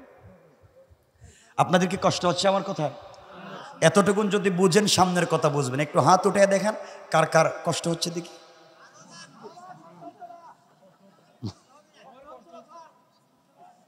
কষ্ট হচ্ছে? আসেন সামনের দিকে যাই। কোরআন কেমনে মানুষকে পরিবর্তন করতে পারে।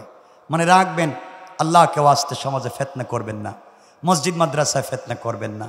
এখানে খবর নিয়ে দেখেন, এখানে খবর নিয়ে দেখেন, বহুত বুজুর্গ আছে, বুজুর্গ টাইপের লোক সমাজকে নষ্ট করেছে ইয়াবার ফেন্সিডিল দিয়া। যুবকদের হাতে ইয়াবা ট্যাবলেট ধরায় দিছে, যুবকদেরকে ফেন্সিডিল খাওয়া শেখায় দিছে, অথচ এরাই সুন্দর করে সমাজে বলে আমরাই করতে চাই, শেখ করতে চাই। এরাই তো সমাজে যুবকদের নষ্ট করে দিচ্ছে। কথা বলছেন না কেন?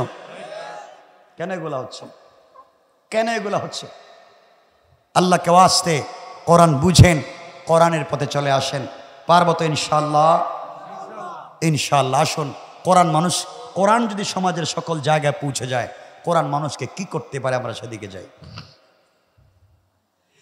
আমার মুসলমান বন্ধুগণ, গভীর মনোযোগ। আল্লাহ রাব্বুল ইজ্জত ওয়াল জালালের পয়গম্বর, আখিরি জামানের নবী, সরকারে কায়নাত, দু জাহানের সরদার, নবী রহমত জনাবে মুহাম্মদুর রাসূলুল্লাহ সাল্লাল্লাহু আলাইহি ওয়াসাল্লাম যখন দুনিয়ার জমিনে আগমন করলেন, দ্বীনের দাওয়াত দিতে লাগলেন। আল্লাহ পাক রব্বুল ইজ্জত ওয়াল জালাল আমার নবীকে 40 বছর পর্যন্ত তাকে ইস্তেকামতে নিয়ে আসলেন। 40 বছর পর্যন্ত দ্বীনের দাওয়াত দেবার জন্য বললেন না। 40 বছর যেদিন পূর্ণ হয়ে গেল, পয়গম্বরে আরবিকে আল্লাহ পাক রব্বুল ইজ্জত ওয়াল জালাল ডাক দিয়ে বললেন, যে কথা বুঝাতে চাইব ওই জন্য সংক্ষেপ করে বলবো। আল্লাহ পয়গম্বর একদিন দাঁড়িয়ে গেলেন, মক্কার সব থেকে উঁচা পাহাড়ের উপরে উঠে গেলেন। পাহাড়ের উপরে উঠে সকল কুরাইশদেরকে ডাকলেন, মক্কার মানুষদেরকে ডাকলেন, আর বললেন, শোনো তোমরা এদিকে চলে আসো। সকালবেলা কেউ যদি ইয়া সবাহা বলে ডাক দে, ওই সময়কার আরবদের মধ্যে প্রচলন ছিল ভয়ঙ্কর কোনো সংবাদ হবে। মক্কার সমস্ত কুরাইশেরা, মক্কার সমস্ত নেতৃস্থানীয় লোকেরা আল্লাহর পয়গম্বরের আওয়াজে সাফা পাহাড়ের নিচে সকলে একত্রিত হয়ে গেল। পয়গম্বরে আরবি পাহাড়ের উপরে উঠে গেলেন। সবাই ডাক দিয়ে বলছে, মুহাম্মদ ইবনে আব্দুল্লাহ, হঠাৎ করে আজকে সকালবেলা তুমি আমাদেরকে ডাক দিয়েছো, কি বলতে চাও? আল্লাহর পয়গম্বর ডাক দিয়ে বললেন, শোনো মক্কার মানুষেরা, শোনো, আমি তোমাদেরকে একটা ইনফরমেশন দিতে চাই।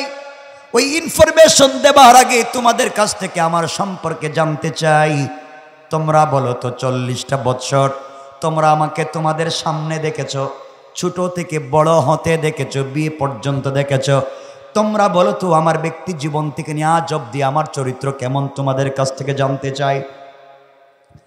মক্কার সমস্ত মানুষের এক বাক্যে ডাক দিয়ে বলল, মুহাম্মদ ইবনে আব্দুল্লাহ, তোমাকে জন্ম নিতে দেখেছি, তোমাকে বড় হতে দেখেছি, আজকে পরিণত বয়সে পৌঁছতে তোমাকে দেখেছি। তোমার কাছ থেকে জীবনে পান থেকে চুন পড়ে যায় পরিমাণ অন্যায় তোমার কাছ থেকে আমরা দেখিনি। তুমি কোনোদিন অন্যায় করনি, তুমি কোনোদিন হারাম কাজে অন্যায় কাজে লিপ্ত হওনি, আমানতের খেয়ানত করো নাই, কাউকে গালি পর্যন্ত দেও নাই, এই জন্যে তোমাকে আমরা বিশ্বাস করি। নবীজি ডাক দিয়ে বললেন, এতটুকুন যদি তোমরা বিশ্বাস করো, আর আমি যদি তোমাদেরকে বলি তোমাদের উপরে তোমাদের বিরুদ্ধবাদীরা তোমাদের উপর আক্রমণ করবার জন্যে, মক্কাবাসীদেরকে হত্যা করবার জন্যে পাহাড়ের অপর প্রান্ত থেকে তোমাদের উপরে আঘাত করতে আসছে, তোমরা কি বিশ্বাস করবে? সকলে ডাক দিয়ে বলছে, মুহাম্মদ ইবনে আব্দুল্লাহ, তুমি বলতে দেরি হবে, তোমার কথা মানতে দেরি হবে না, কারণ তোমার সব জিন্দেগি আমরা দেখেছি, তোমার চরিত্র আমরা জানি, তোমার এই জিন্দেগিতে কোনোদিন একটা মিথ্যা কথা বলো নাই, তোমার কথা আমরা মানি, তুমি কি বলতে চাও? নবীজি বললেন, শোনো, আমি যদি বলি পাহাড়ের অপর প্রান্ত থেকে তোমাদের উপরে আক্রমণ করবে, তোমরা কি বিশ্বাস করবে? তারা সবাই বলল, অবশ্যই বিশ্বাস করব। নবীজি বললেন, তাহলে শোনো, এর চাইতে ভয়ঙ্কর খবর তোমাদেরকে দিতে চাই। কি ভয়ঙ্কর খবর? নবীজি বললেন, তোমরা শোনো, আল্লাহ পাক আমাকে বলে দিয়েছেন, আল্লাহ পাক বলে দিয়েছেন, অবশ্যই তোমরা পৃথিবীর জমিনে সকল মূর্তি পূজা বাদ দিতে হবে, সকল দেব দেবীর পূজা বাদ দিতে হবে, একমাত্র আল্লাহর পূজা করতে হবে, আমাকে রাসূল এবং নবী হিসাবে স্বীকৃতি দেওয়া লাগবে। যদি তোমরা না দিতে পারো, তোমাদের জন্য ভয়ঙ্কর শাস্তি কিয়ামতের দিন রয়েছে, জাহান্নামে যাওয়া লাগবে। এইভাবে আমার নবী কথা বলতে লাগলেন। 1 মিনিট আগে যেই মক্কার মানুষেরা আমার নবীকে আমার নবীকে আল আমিন বলল, আমার নবীকে চির বিশ্বস্ত বলল, আমার নবীর সবগুলো কথা মানে এবং মানবে বলল, 1 মিনিট পরে যখন তিনি আল্লাহর তাওহীদের কথা, রাসূলের রিসালাতের কথা, কালিমার দাওয়াত দিতে লাগলেন, তখন মক্কার মানুষেরা নবীজির কথা শুনে কিং কর্তব্য বিমূঢ় হয়ে গেল। কি জবাব দিবে, কি বলবে, তা নিয়ে তারা যখন চিন্তায় আছে, মক্কার মানুষেরা জবাব দেয় নাই। এমন সময় একটা লোক দাঁড়িয়ে গেল, আগুনের শিকার মতো লাল, যার নাম আবুল আহাব আব্দুল উজ্জা, দাঁড়িয়ে গেল। নবীজির আপন চাচা আবুল আহাব দাঁড়িয়ে গেল, নবীজিকে গালি দিতে লাগলো, তাব্বান লাক ইয়া মুহাম্মদ, মুহাম্মদ তুমি ধ্বংস হয়ে যাও, আলিহাদা জামাতানা দাওতানা, এই কথা বলবার জন্য তুমি কি দাওয়াত করে আমাদেরকে একত্রিত করেছো? এই কথা বলে হাতের মধ্যে পাথর নিয়া আমার নবীকে আক্রমণ করবার জন্য, মারবার জন্য সামনে যাওয়া শুরু করলো। আবুল আহাব নবীজির চাচা কি বলতে চাই শোনেন। আবুল আহাব একদিকে নবীজির আপন চাচা, অপরদিকে নবীজির খেলার সাথী, নবীজি তার সঙ্গে বেড়ে উঠেছেন, চাচা এবং একসঙ্গে খেলার সাথী, একসঙ্গে বেড়ে উঠেছেন। দুইটা পরিচয়, 3 নাম্বার পরিচয় হলো আবুল আহাবের 2টা মেয়ে, 2টা ছেলে উতবা এবং উতাইবা আমার নবীর 2টা মেয়েকে বিয়ে করেছে। একদিকে চাচা, অপর দিকে বিয়াই। বিয়াই বুঝেন না? বিয়াই বুঝেন না? একদিকে চাচা, অপর দিকে খেলার সাথী, আবার রাসূলের বিয়াই 2টা মেয়েকে উতবা এবং উতাইবার কাছে বিয়ে দিয়েছেন। এতগুলা সম্পর্ক এবং পরিচয় থাকবার পরে আমার নবীকে আঘাত করবার জন্য হাতে পাথর নিয়ে যখন দাঁড়িয়ে গেল আর গালি দিতে লাগলো, মুহাম্মদ ইবনে আব্দুল্লাহ, তুমিও পাগল, তোমার আল্লাহ পাগল। কথা বলেন, নাউজুবিল্লাহ বলেন। আমি এখানে যে পয়েন্ট বুঝাতে চাই ভালো করে শুনবেন। মক্কার মানুষেরা এখন পর্যন্ত কোনো কথা বলে নাই, মক্কার মানুষেরা এখন পর্যন্ত কোনো প্রতিক্রিয়া ব্যক্ত করে নাই। যেই লোকটা প্রথমে গালি দিয়েছে, মারবার জন্য দাঁড়িয়েছে, সেই লোকটাকে কথা বলেন, চাচা ঘরের লোক হয় না বাহিরের লোক? কথা বলেন। তাহলে নবীজি দ্বীনের দাওয়াত দেওয়ার জন্য প্রথমে যে বাধা দিয়েছে সে ঘরের লোক না বাহিরের লোক? কথা বলেন। সুতরাং আজকালকে দ্বীনের দাওয়াতের জন্য বাহিরের লোক, ভিন্ন ধর্মের লোক, বাহিরের চিন্তার মানুষ আমাদেরকে যত ডিস্টার্ব করে, তার চাইতে আমাদের মতো লেবাসওয়ালা মানুষ দ্বীনের কাজে আরো বেশি বাধা দেয়। কোন ঠিক কিনা? ঠিক কিনা বলেন? কথা বুঝতেছেন আমার? বাহিরের লোক ডিস্টার্ব করে না। আমার বন্ধুগণ, কথাগুলো ভালো করে বুঝেন। আল্লাহ সহ্য করতে পারলেন না, কোরআনের সঙ্গে অন্যায় করেছে আবুল আহাব। আল্লাহ পাক রব্বুল ইজ্জত ওয়াল জালালের পয়গম্বর উপর দিকে 2টা হাত উঠে বলছেন, আল্লাহ তাআলা, আবুল আহাব আমাকে গালি দিয়েছে, আমার যায় আসে না। আল্লাহ আমাকে পাগল বলেছে, আমার যায় আসে না, আমাকে কত গালি দিল, আমার যায় আসে না, কিন্তু আল্লাহ তোমাকে গালি দিয়েছে, আমার সহ্য হয় না। আল্লাহ পাক জিবরিল আমিনকে পাঠিয়ে দিলেন, জিবরাইল যাও আমার বন্ধুকে জানাইয়া দাও, আবুল আহাব আমাকে গালি দিয়েছে, আমার যায় আসে না, আমার অস্তিত্বকে স্বীকার করে নাই, আমার যায় আসে না, কিন্তু আমি যাকে হাবিবুল্লাহ বানিয়েছি, আমি যাকে বন্ধু বানিয়েছি, যার জন্য আরশে আজিমের পিলারে যার নাম লিখে রেখে দিয়েছি, গোটা দুনিয়া যার নাম দিয়ে সাজাইছি, সে আমার বন্ধুকে কেউ যদি গালি দেয়, আমি আল্লাহকে গালি দিলে আমার যায় আসে না, আমার বন্ধুকে গালি দিলে আমি আল্লাহ 1 মিনিটের জন্য মেনে নিতে পারি না। আল্লাহ কোরআনে কারীমের 30 নম্বর পারা সূরা লাহাব নাজিল করে দিলেন, সেটা লম্বা ব্যাখ্যা। এখানে আমি যে কথা বলতে চাই, কেউ যদি আমাকে গালি দেয় মাফ, কেউ যদি আমাকে গালি দেয় মাফ, কেউ যদি আমার অস্তিত্বকে অস্বীকার করে মাফ। এটা আপনি মনে রাখবেন, হিংসা করবেন না। আপনাকে গালি দিয়েছে, আপনার সমালোচনা করেছে, আপনার গীবত শিকায়েত করেছে, মাফ। কিন্তু এই দুনিয়ার জমিনে কেউ যদি আমাদের রাসূলকে গালি দেয়, কেউ যদি আল্লাহকে গালি দেয়, কেউ যদি কোরআনকে গালি দেয়, আমরা তাকে মাফ দিতে পারি। কথা বলেন, দিতে পারি? আমার বন্ধুগণ, এই জায়গায় কথা বলতে চাই, ভালো করে শুনবেন। আল্লাহ যখন সূরা লাহাব নাজিল করে দিলেন, আবুল আহাব বলছিল নবীজিকে ধ্বংস করবে, আল্লাহ আবুল আহাবকে ধ্বংস করে দিলেন। এটা লম্বা আলোচনা, ভিন্ন তাফসীর, কিন্তু আল্লাহ মধ্যখানে একটা আয়াত নাজিল করে বললেন, ওয়ামরাআতুহু হাম্মালাতাল হাতাব। আল্লাহ রাব্বুল ইজ্জতুল জালাল জানিয়ে দিলেন, বন্ধুরে আমি শুধু আবুল আহাবকে ধ্বংস করে দিয়েছি তা না, আবুল আহাবের স্ত্রী উম্মে জামিলকেও ধ্বংস করে দিয়েছি। ওয়ামরাতুহু, তার স্ত্রী উম্মে জামিলকেও ধ্বংস করে দিয়েছি। উম্মে জামিলকে ধ্বংস করলেন কেন? উম্মে জামিলকে ধ্বংসের কথা আল্লাহ রাব্বুল ইজ্জতুল জালাল আয়াতে বললেন কেন? উম্মে জামিলের কাজ ছিল সে রাস্তায় রাস্তায় গিয়ে গীবত করতো, শেকায়ত করতো, চুগলখড়ি করতো, বানায়া কথা বলতো, রাস্তায় রাস্তায় গিয়ে নবীজির বিরুদ্ধে বদনাম করতো। আল্লাহ সহ্য করতে পারলেন না। আমার নবী যেই পথ দিয়ে চলতেন, ওই পথে বাধা দেওয়ার জন্য কাঁটা ফেলে দিত। আল্লাহ সহ্য করতে পারলেন না, ওই নারীর বিরুদ্ধে কোরআনের আয়াত নাজিল করে আয়াত কোট করে দিলেন। এই থেকে আমাদের শিক্ষা নিতে হবে, কেউ যদি আমাকে আমার বদনাম করে যায় আসে না, কিন্তু আমার রসুলের রাস্তাঘাটে যদি বদনাম করে, কোরআনের বিরুদ্ধে যদি কেউ কথা বলতে চায়, সে যেই হোক না কেন, আমরা তাকে কখনো ছেড়ে দিতে পারি না। দেখেন, এই কোরআনের আয়াত নাজিল হয়ে যাওয়ার পরে কি হলো, আর কোরআন থাকলে কি, যে কথা বলতে চাই কোরআন না থাকলে কি আর থাকলে কি, এখনই বুঝবেন। আমার বন্ধুগণের পরে উম্মে জামিল এই আয়াত নাজিল হয়ে যাওয়ার পরে হাতের মধ্যে 2টা পাথর নিয়েছে, বড় বড় পাথর, কাদের মধ্যে নিয়েছে পাথরের বস্তা। ঘর থেকে বের হয় তার 2টা ছেলে উতবা এবং উতাইবাকে বলছে, আমার সন্তানেরা শোনো, তোমাদের শ্বশুরের কাছে তার আল্লাহ আমার বিরুদ্ধে, তোমার বাবার বিরুদ্ধে আয়াত নাজিল করেছেন, তোমরা এই মুহূর্তে তার সামনে যাও, তার সামনে গিয়া তার মুখে থুতু দিয়া তার 2টা মেয়েকে তালাক দেও।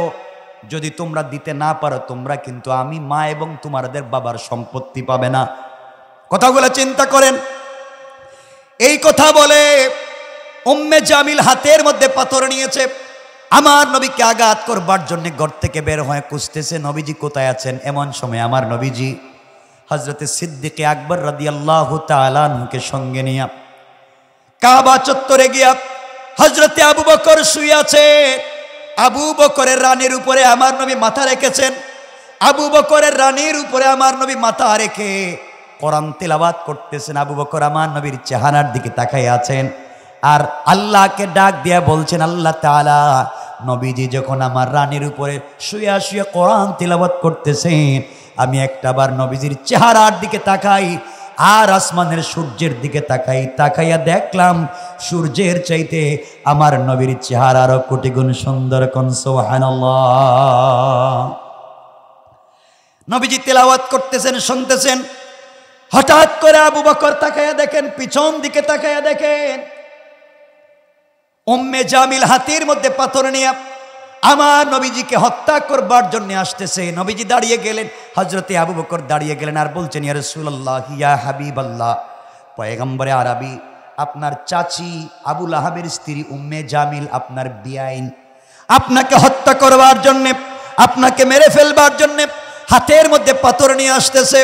এই মুহূর্তে তাকে যদি সরাইয়া দেওয়া না যে আপনাকে আঘাত করে, এর চাইতে লজ্জার কিছু হতে পারে না, একজন মহিলা আপনাকে আঘাত করবে। নবীজি বললেন, আবু বকর চিন্তার কোনো কারণ নাই, আল্লাহ বলেছেন কোন কাফের যখন আঘাত করবার জন্য আসবে ওই সময় যেন আমি কোরআন থেকে তেলাওয়াত করি, কোরআনের তেলাওয়াতের বরকতে আল্লাহ আমাকে বাঁচাইয়া দিবেন। কোন সুবহানাল্লাহ। কথাগুলো ভালো করে শোনেন। আস্তে আস্তে উম্মে জামিল আমার নবীর সামনে চলে আসছে। নবীজি কোরআন থেকে তেলাওয়াত করতেছেন, হযরতে আবু বকরের রানের উপরে শুয়ে আছেন। আবু বকর আমার নবীকে দুইটা চোখ দিয়ে দেখতেছেন আর কান দিয়ে নবীজির তেলাওয়াতগুলো শুনতেছেন। উম্মে জামিল সোজা সোজা আমার নবীজির সামনে দাঁড়াইয়া আবু বকরকে ডাক দিয়ে বলছে, ও আবু বকর, তোমার বন্ধু মুহাম্মদ ইবনে আব্দুল্লাহ কোথায়? সারাদিন মক্কার অলিতে গলিতে খুঁজলাম, কোথাও পেলাম না, তুমি এখানে একা একা বসে আছো, তোমার বন্ধু কোথায়? হযরতে আবু বকর আশ্চর্য হয়ে গেলেন। আমার নবীজি আমার রানের উপরে শুয়ে আছেন, আমি নবীজিকে দেখি, নবীজির তেলাওয়াত শুনি। উম্মে জামিল নবীজির সামনে দাঁড়াইয়া তেলাওয়াত শুনে না, চোখ দিয়া দেখে না, ব্যাপার কি? আল্লাহু আকবার বলেন।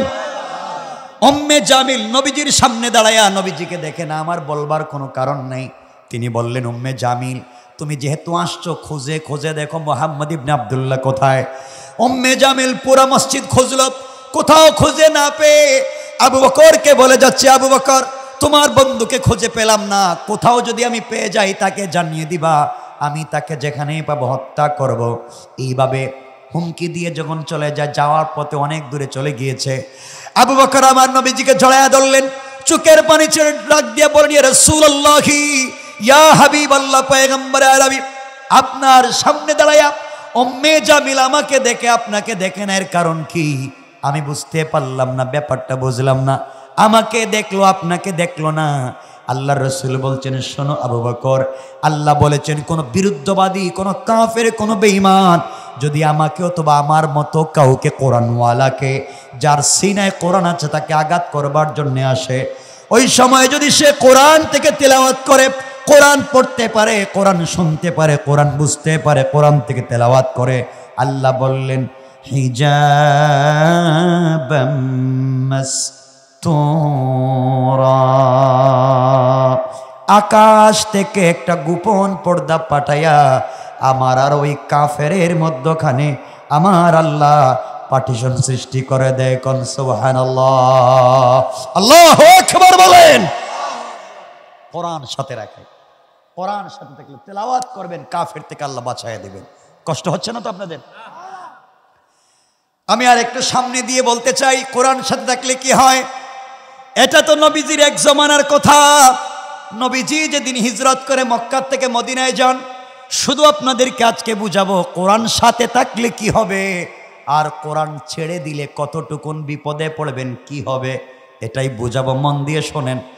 আমার নবী যেদিন চলে যাবেন মক্কা থেকে হিজরত করে মদিনায়, যেই দিন চলে যাবেন ওই দিন রাত্রে রসুলকে জিবরিল আমিন এসে বলছেন, ইয়া রাসূলুল্লাহ, আপনি উঠে যান, আপনি হিজরত করেন ইয়াসরিবের দিকে, আপনি হিজরত করেন মদিনার দিকে।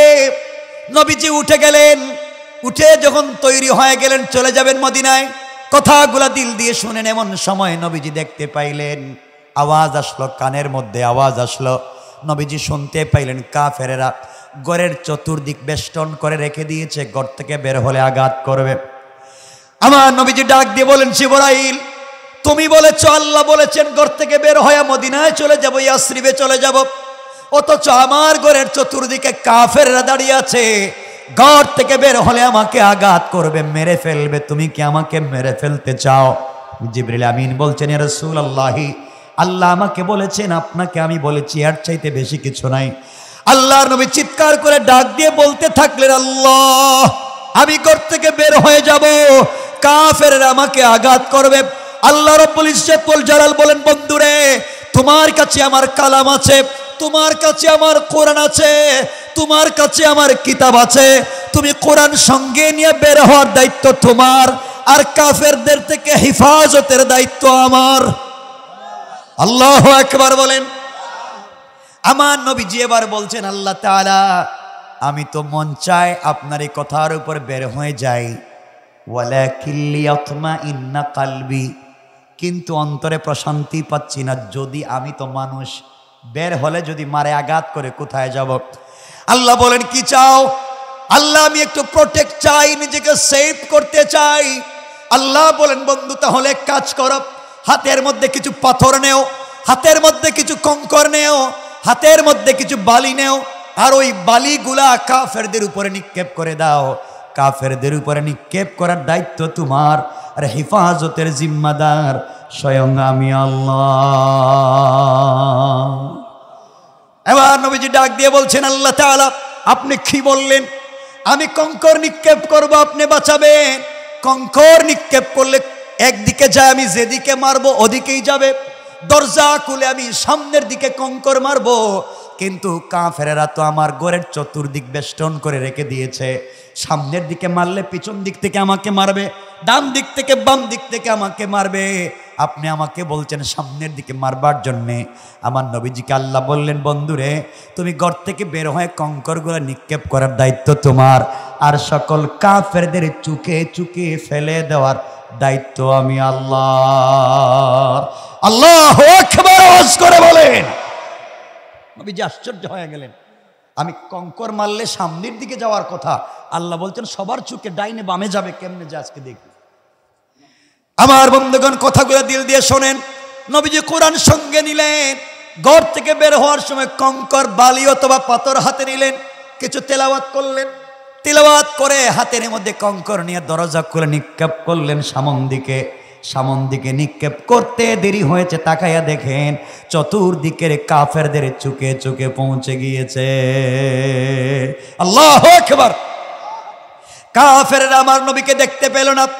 এক পর্যায়ে নবীজি মক্কা থেকে মদিনায় চলে গেলেন। ঘটনা বলা উদ্দেশ্য না, এগুলো বাদ। নবীজি মদিনায় চলে গেলেন, শুধু কোরআন সাথে থাকলে কি হয় বুঝাতে চাই। মদিনায় যাওয়ার পর একদিন আল্লাহ বলেন, বন্ধুরে এবার জবাব দাও, ওই দিন না তুমি বলেছো একদিকে নিক্ষেপ করলে একদিকে যায়, এখন বলো চতুর্দিকের কাফেরদের চুকে কেমনে পড়লো, তুমি আমাকে বলো। নবীজি বলেন, আল্লাহ তাআলা আপনিই বলেন কেমনে কাফেরদের চুকে গেল। আমার আল্লাহ জবাব দিলেন, বন্ধু তাহলে শোনো, ওয়ামা রামাইতা ইযা রামাইতা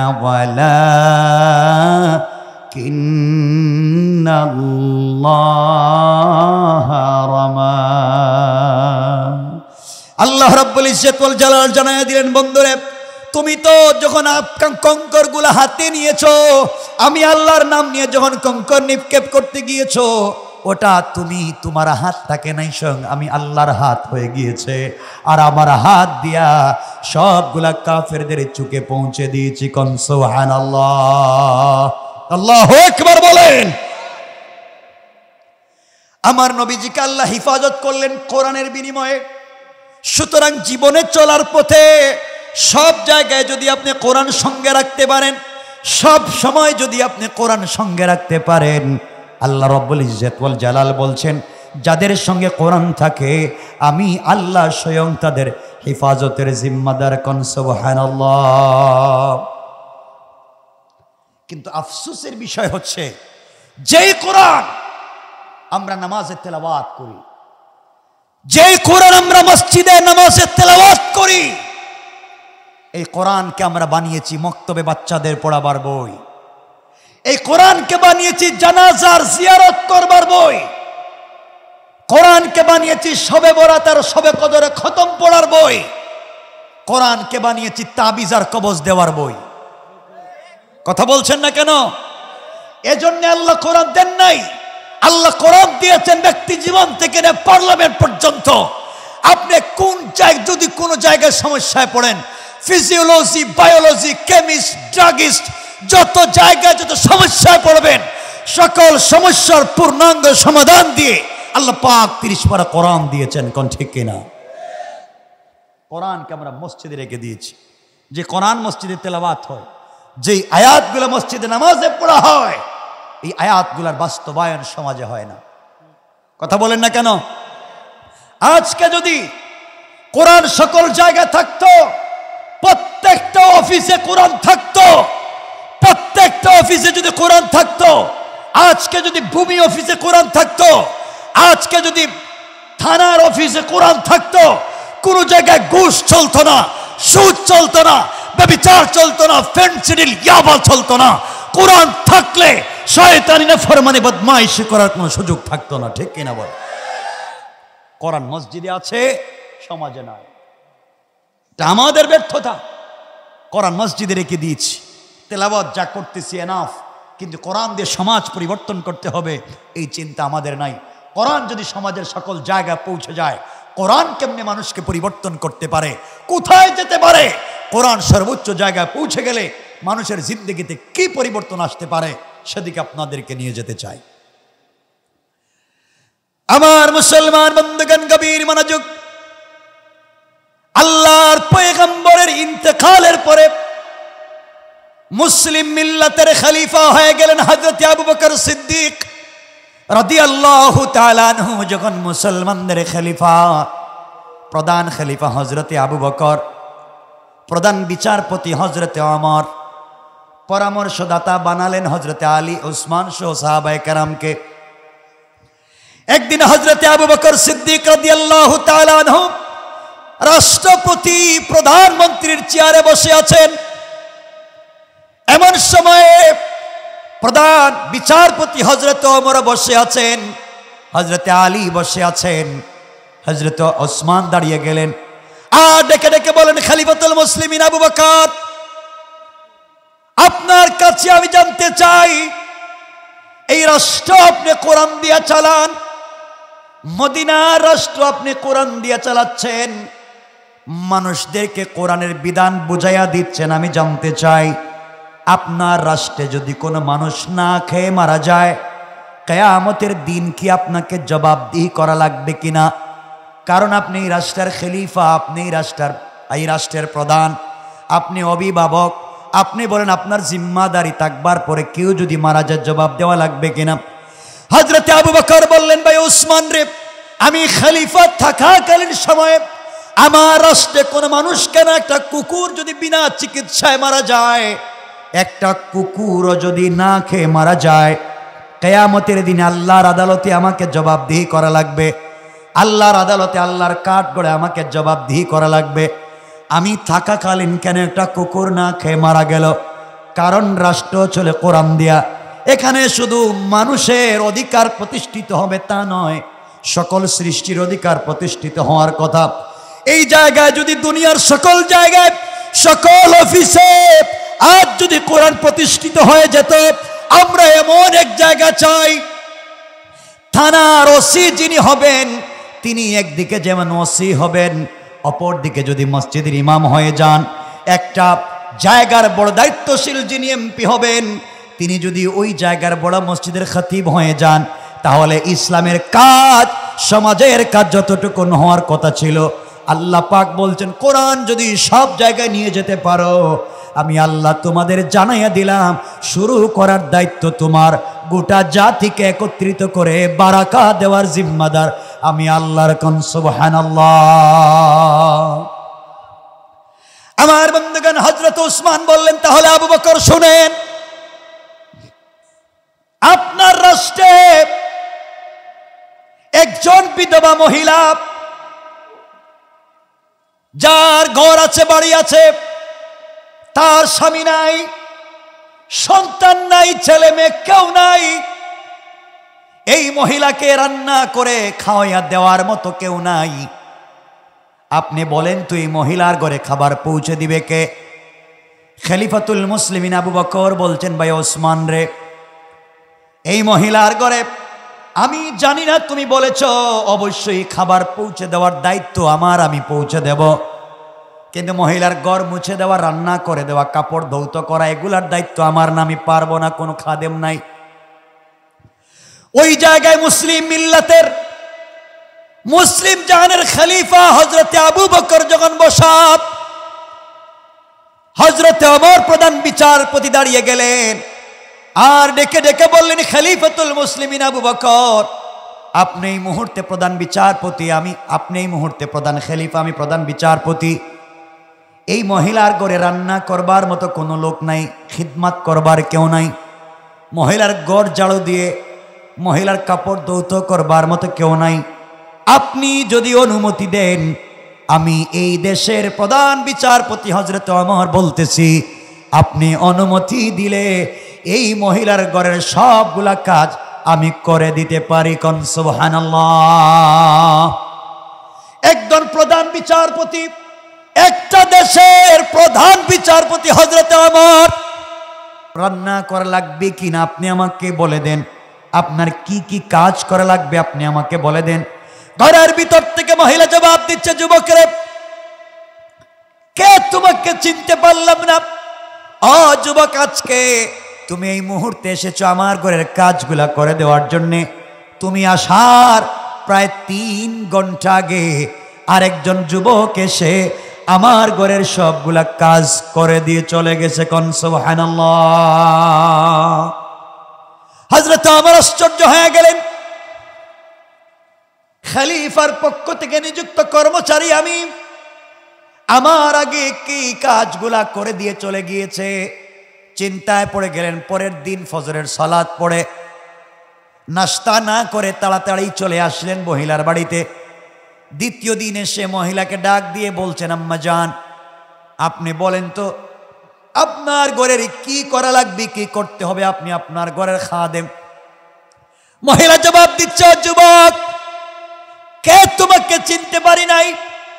আজও তুমি আসার প্রায় 2 ঘন্টা আগে আরেকজন যুবক এসে সবগুলা কাজ করে দিয়ে চলে গেছে। হযরতে ওমর তো আশ্চর্য হয়ে গেলেন, 2 দিন আমি কাজ করতে পারলাম না।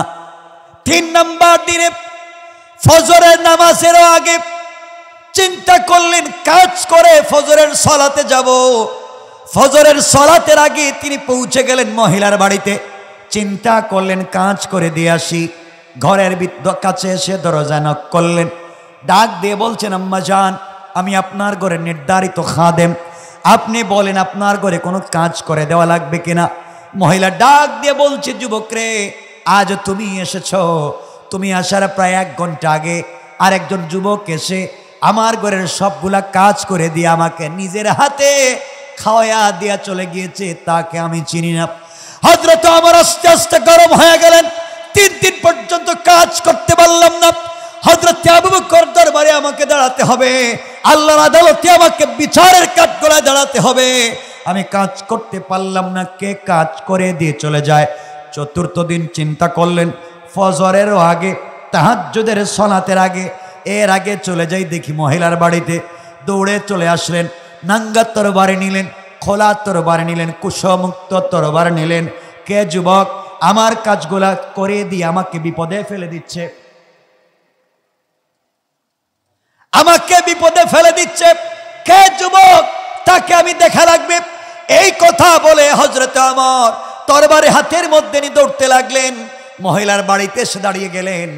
দেখেন আওয়াজ হচ্ছে, ঘরের ভিতরে আওয়াজ হচ্ছে, মিটমিট করে আলো জ্বলতেছে, একটা আওয়াজ শোনা যায়। চিন্তা করলেন, এই যুবকটা কে রে, আমি আসার আগে 3 দিন কাজগুলা করে দিয়ে চলে গিয়েছে, আজকে 4র্থ দিন, তাও ঘরের ভিতরে আওয়াজ শোনা যায়।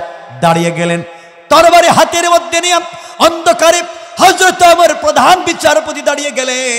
ওই যুবকটা সব কাজ করে দিয়া যখন ঘর থেকে বের হয় মিটমিট করে চলে যায়, হযরত ওমর রাস্তায় দাঁড়িয়ে বলছেন, যুবক কে তুমি দাঁড়িয়ে যাও, কে যুবক তুমি দাঁড়িয়ে যাও, শরীর থেকে মাথা আলাদা করে দেব আমি, তোমার শরীর থেকে মাথা আলাদা করে দিতে পারি। আমি ওমর বলছি তুমি দাঁড়িয়ে যাও, যদি বাঁচতে চাও দাঁড়িয়ে যাও, 2 হাত উপর দিকে ওঠে সারেন্ডার হয়ে যাও। কেন তুমি অন্যায় কাজগুলা করলে, আমার কাজ তুমি কেন করে দিয়ে যাও, কে তুমি? যুবক 2 হাত উঠে আর সারেন্ডার হয়ে গিয়েছে। হযরত ওমর আস্তে আস্তে তরবারি হাতের মধ্যে নিয়ে যুবকের পাশে চলে গেলেন। যুবকের কাছে গিয়ে আর নিজেকে সামলে রাখতে পারলেন না, হাতের তরবারি ছেড়ে দিলেন, ফুফায়া কান্না করতে লাগলেন। আর তাকায়া দেখেন তিনি আর কেউ না, তিনি হলেন এই জাহানের, এই জগতের মুসলিম মিল্লাতের খলিফা হযরতে আবু বকর। আল্লাহু আকবার বলেন। হযরত ওমর কান্না করে জড়ায় ধরলেন আর বললেন, খলিফাতুল মুসলিমিন হযরত আবু বকর, আপনি আমাকে দায়িত্ব দিয়েছেন ওই মহিলার বাড়িতে কাজগুলা করবার জন্য, কিন্তু কেন বা আপনি বাড়িতে কাজ করে দিয়ে চলে যান? আপনি আমাকে দায়িত্ব দিয়েছেন আর আপনি গভীর রাত্রে কাজ করেন, ব্যাপার কি? হযরত আবু বকর চুকের মানে ছেড়ে ডাক দিয়া বললেন, ভাই ওমর রে, আমি এই জন্যে কাজগুলা করে দিয়ে চলে যাই, তোমাকে দায়িত্ব দিয়েছি, তোমার আগে আমি দায়িত্ব প্রাপ্ত হয়েছি, আমি খলিফা হয়েছি, কিয়ামতের দিন বিচার হবে তোমার আগে আমার, আমাকে আল্লাহর আদালতে দাঁড়াতে হবে।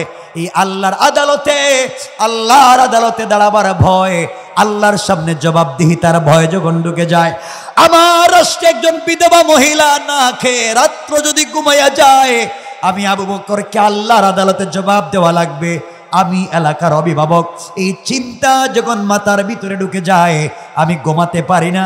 ঘুম থেকে উঠে তোমাকে কাজে পাঠাবার আগে আমি এসে সবগুলা কাজ করে দিয়ে চলে যাই। কোন সুবহানাল্লাহ, আল্লাহু আকবার বলেন।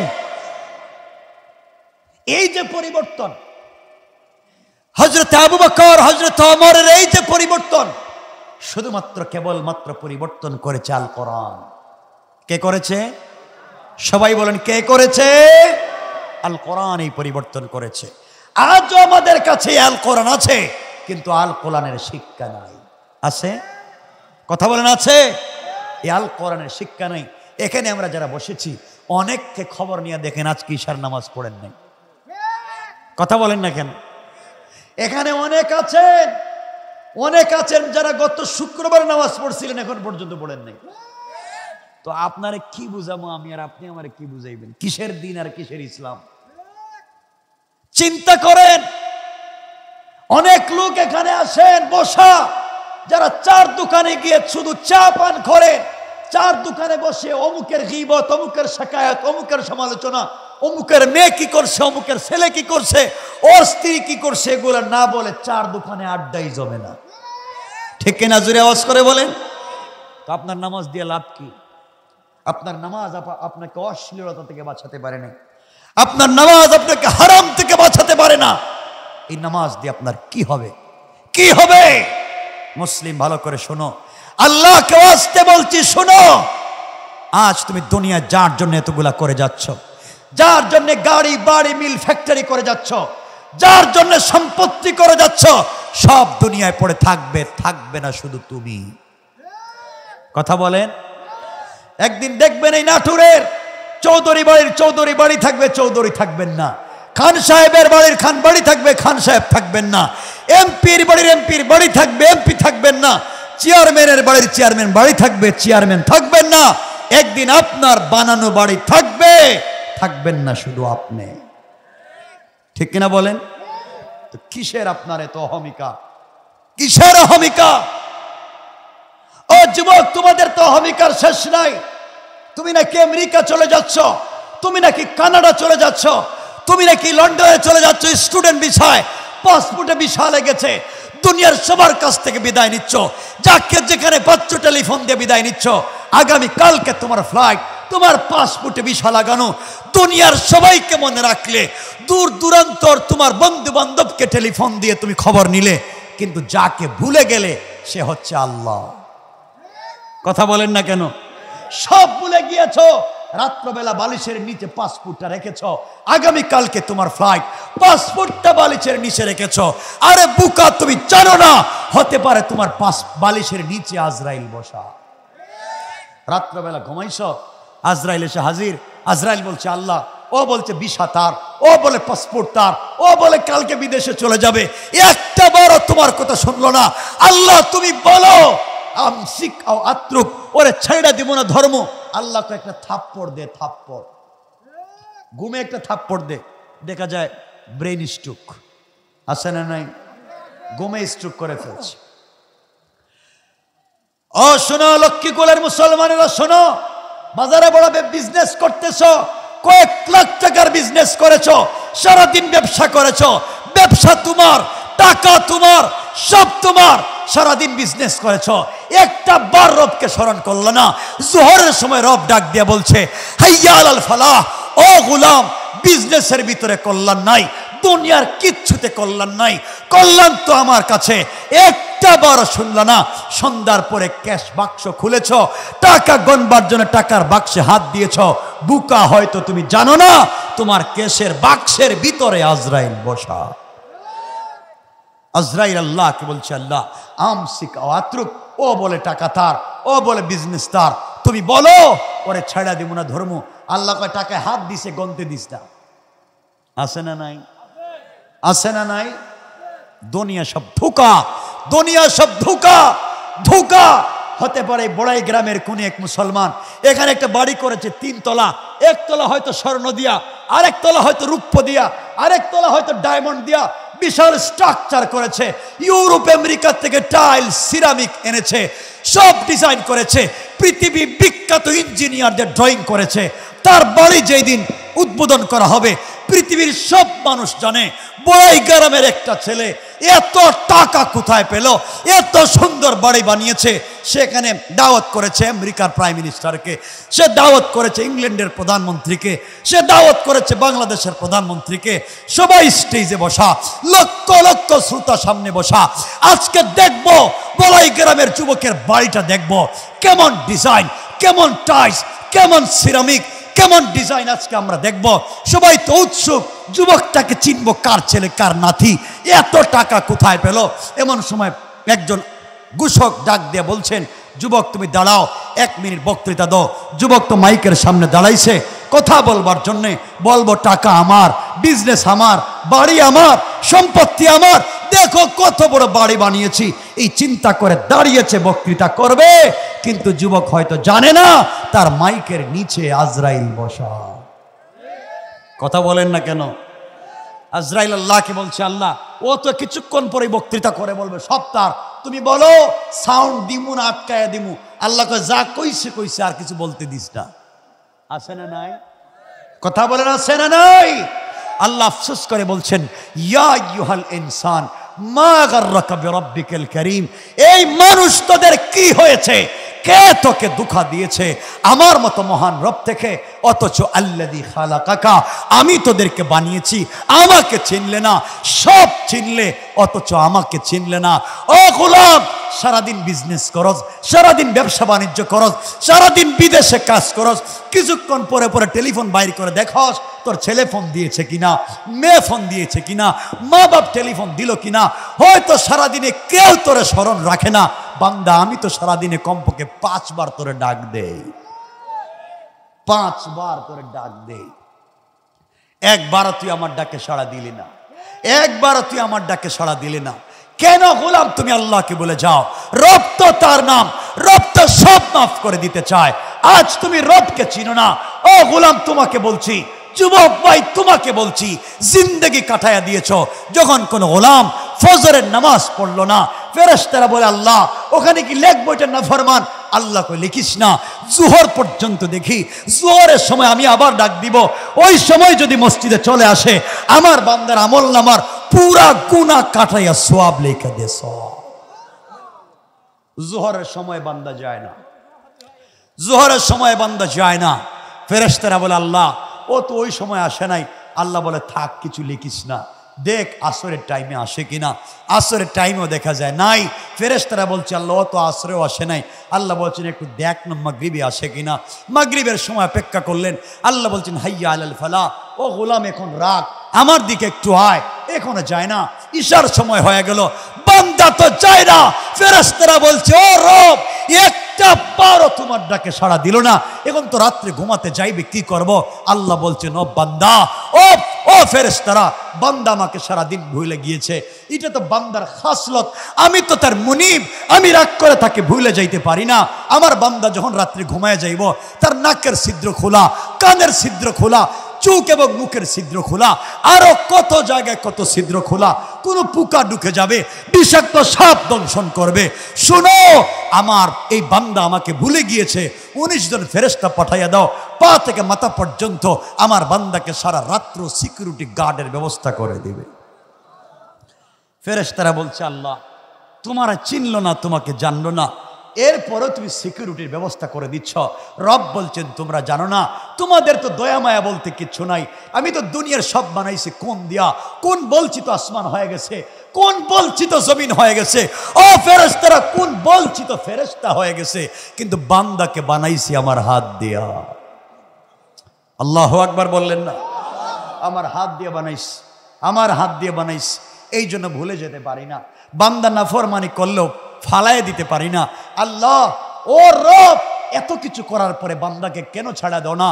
আল্লাহ বলছেন তোমরা জানো না, আমার বান্দা সারা দিন নাফরমানি করবার পরে আমি আশায় থাকি রাত্রবেলা কোনো একটা সময় ঘুম থেকে উঠা কোনো একটা বার যদি আল্লাহ বলে একটা বার ডাক দিতে পারে, আমি আরশে আসিমে থাকি না, মিন হাবলিল ওয়ারিদ, তার গলার রগের চাইতে আরো কাছাকাছি হাজির হয়ে যায়। রব তো তার 12টা হয়ে যাচ্ছে, আপনাদের কষ্ট হচ্ছে? লম্বা করতে চাচ্ছি না, বিষয় অনেক লম্বা, শুধুমাত্র এতটুকুন বোঝাচ্ছি যে কোরআন থাকলে হয় কি, এখন যদি বুঝে কোরআন না থাকলে হয় কি, এই জায়গাটা আমাদেরকে আরো অনেক দূরে চলে যাবে। কিন্তু রাত্র হয়ে গেছে 12টা, কষ্ট হচ্ছে না তো আপনাদের? কয়েক মিনিট রেখে দিই, কয়েক মিনিট, বেশি হলে আবার একটু হাত তুলেন তো দেখি কার কার এখন কষ্ট হচ্ছে দেখি। কষ্ট হচ্ছে,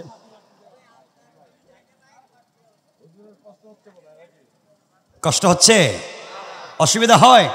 বেশি লম্বা করবো না, কয়েক মিনিট বসেন, বসেন কয়েক মিনিট বলি। ও যুবক ভাইরা শোনো, কি বলতে চাই শোনো, তোমাদেরকে কি মেসেজ দিতে চাই। যুবকেরা শোনো, দুনিয়া শেষ হয়ে যাবে, সব শেষ হয়ে যাবে, রবের সামনে একদিন তোমাকে দাঁড়াতে হবে, রবের সামনে তোমাকে দাঁড়াতে হবে। শুনো শেষ কথা কি বলতে চাই। ও যুবক, কেমনে নিমক হারামের মতো রবকে বইলা যাও, রব তোমাকে বইলা যায় নাই।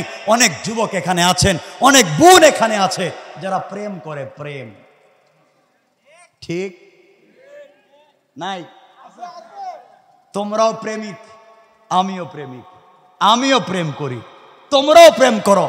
তাহলে শোনো, ও যুবক, তুমি যে মেয়ের সাথে প্রেম করেছ, হয়তো তোমার গার্লফ্রেন্ড বড় স্মার্ট, বড় বিউটিফুল, তার চেহারা এক্সট্রা অর্ডিনারি করা, তার বয়সটা বড় স্মুথ, সব শুনলে তুমি পাগল হয়ে যাও। যার সঙ্গে সারা রাত কথা বলতে চাও, ও বুকা, তুমি জানো না যার সাথে প্রেম করে সারা রাত্র ঘুমাও না, আজকে রাত্রে যদি ওই মেয়েটা মরে যায়, কসম রব্বে পাকের জাতের 72 ঘন্টার ভিতরে তার সুন্দর চামড়ার থেকে বের হবে পুকা, পুকা। ঠিক কিনা বলেন? ও বোন, তোমাদেরকে বলছি, যে যুবকের প্রেমে পড়ে সব জিন্দেগি নষ্ট করে দিচ্ছ, যেই যুবকের জন্য তোমার জীবন যৌবন নষ্ট করে দিচ্ছ, এই যুবক যদি আজকে রাত্রে মরে যায়, 32 ঘন্টার ভিতরে তার শরীর থেকে বের হবে পোকা।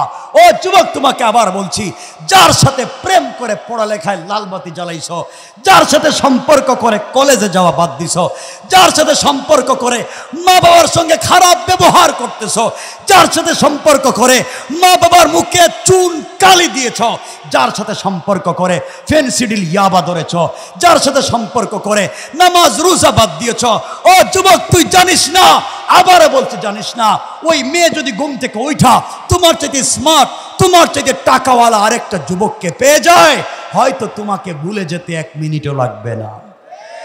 ঠিক কিনা বলেন? ভুলে যাবে, ভুলে যাবে। বোন, তোমাদেরকে বলছি, তুমি যেই ছেলের প্রেমে পড়েছ, হয়তো তুমি জানো না, তুমি তাকে বিশ্বাস করতেছো 100%। সে হয়তো কলেজের কথা বলে, সে হয়তো অফিসের কথা বলে, সেও তার কলিগ কোনো মেয়েকে নিয়ে হয়তো কোনো পার্কে বাদাম খাইতে পারে, তোমার সাথে মিথ্যা বলতে পারে। এমন যুবক আছে না নাই? এমন মানুষ আছে না নাই? আছে। রব বলছেন, আমিও তোমাকে ভালোবাসি। ও যুবক, তুমি আমাকে ভালোবাসো না, আমি তোমাকে ভালোবাসি। তোমার ভালোবাসা আমি ঘুমাই না। যুবক, তুমি তো সারা রাত ঘুমাও, আমি ঘুমাই না। রব বলেছেন, লা তাখুযুহু সিনাতুম ওয়ালা নাওম, আমি সারা রাত ঘুমাই না। বান্দা কখন ঘুম থেকে উঠবে?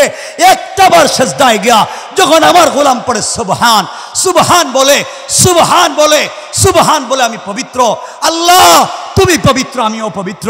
আমি জেনা করেছি, আমি বদমাইশি করেছি, আমি ফিতনা করেছি, আমি নিমক হারামি করেছি, আমি চুগলখড়ি করেছি, আমি মদ খেয়েছি। সুবহান তুমি পবিত্র, আমিও পবিত্র। আল্লাহ বলেন সাব্বাহতানি, বান্দা অবশ্যই আমি পবিত্র। আর তুই আজকে গুনাহ করবার পরে আমাকে পবিত্র বলবার কারণে সাব্বাহতুকা, গোলাম তোকেও আজকে পবিত্র বানাইয়া দিলাম। গোলাম যখন সেজদায় গিয়া পড়ে আলা, তখন ফেরেশতাদেরকে বলতো, ন ফেরেশতারা আমার গোলাম কি বলছে? আল্লাহ ও বলছে আলা, তুমি নাকি অনেক বড়, হে নাকি অনেক ছোট। আল্লাহ বলছেন জীবনে বহুত অহংকার করছে, আজকে সে বলছে আমি বড়।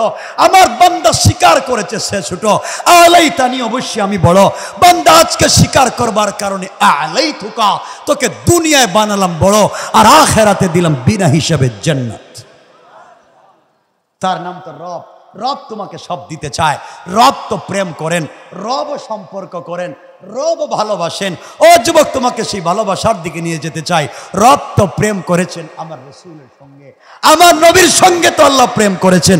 আজকের এই মাস রবিউল আউয়াল, রাসূলের জন্ম মৃত্যুর মাস, রাসূলের জিন্দেগির সবকিছুর মাস। এই রবিউল আউয়াল প্রেম তো করেছেন আল্লাহ রাসূলের সঙ্গে। আমার রাসূলকে মাঝে মাঝে ডাক, ইউহাল মুদাসসির, ইয়া আইয়ুহাল মুজাম্মিল, কুম ফানজির, ওয়া রাব্বাকা ফাকাব্বির, ওয়া সিয়াবাকা ফাতাহির। ও চাদর ওয়ালা চাদর খোলো, কম্বল ওয়ালা কম্বলের নিচ থেকে বের হও। ও বন্ধু হাবিবুল্লাহ, তুমি আয়েশার সঙ্গে কম্বলের নিচে, তুমি খাদিজার সঙ্গে কম্বলের নিচে, কম্বল থেকে বের হও। আল্লাহ আরশে ইস্তাওয়া, আমি আরশে আজিমে একা একা ভাল লাগে না, প্রেম করেছি তোমার সঙ্গে। প্রেমিক এক জায়গায়, তুমি আর এক জায়গায়, ভাল লাগে না। বন্ধু একটাবার কম্বলের নিচ থেকে বের হও, ঠান্ডা পানি দিয়ে ওযু করে সিজদায় গিয়ে সুবহান বলে ডাক দাও।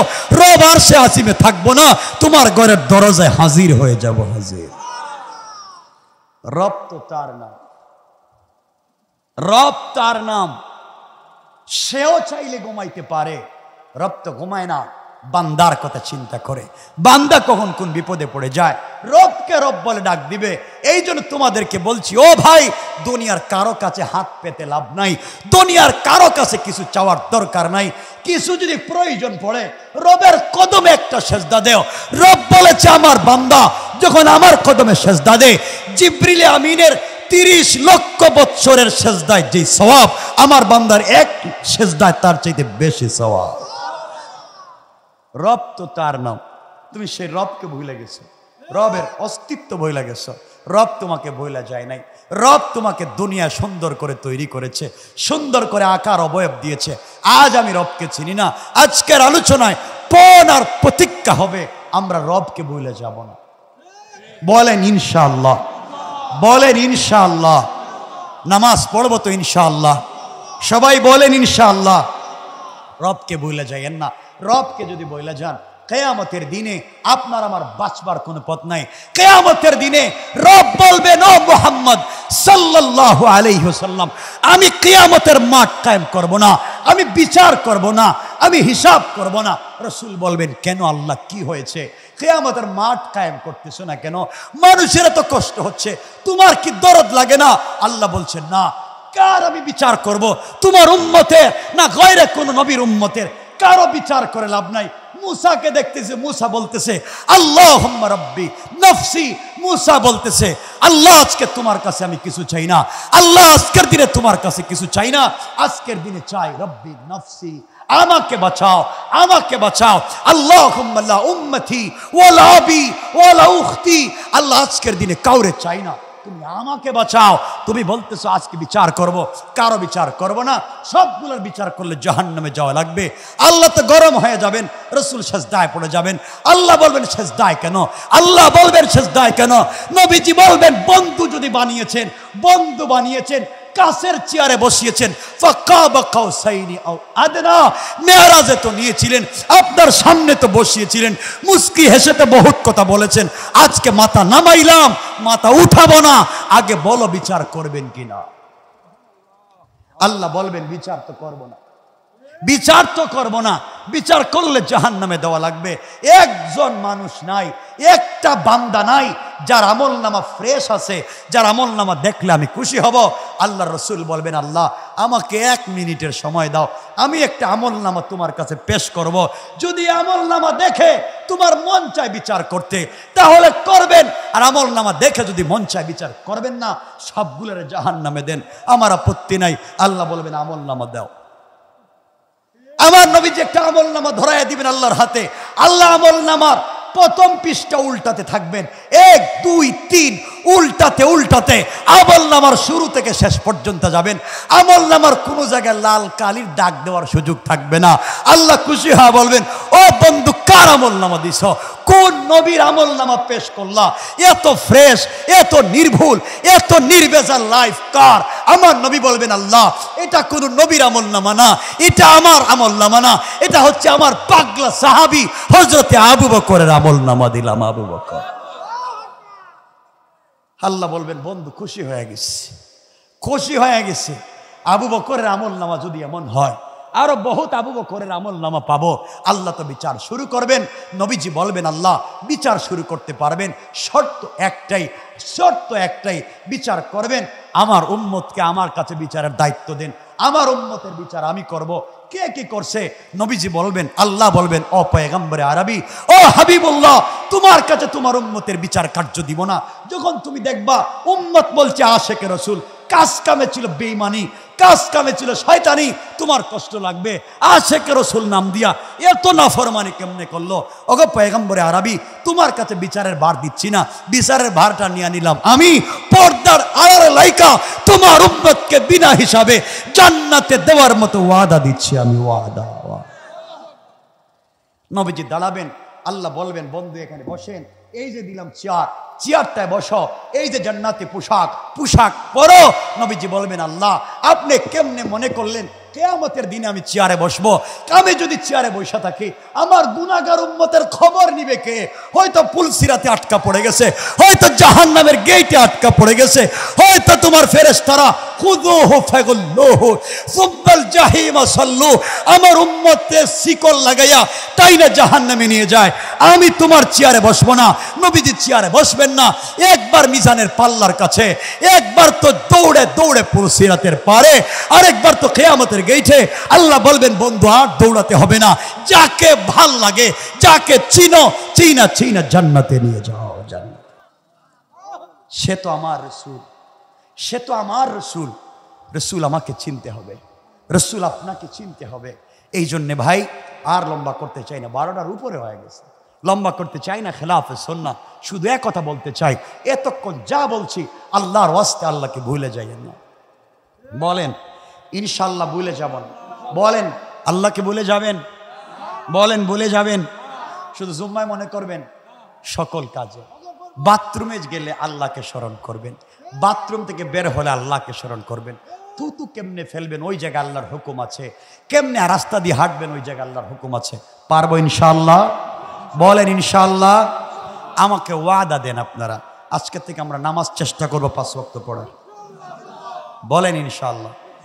আবারও বলছি, অনেক যুবকেরা মসজিদে নামাজে যায়, হয়তো তার পেনটা ঠিক নাই, টাকনুর নিচে চলে গেছে, হয়তো তার মাথায় টুপি নাই, হয়তো মুখে দাড়ি নাই।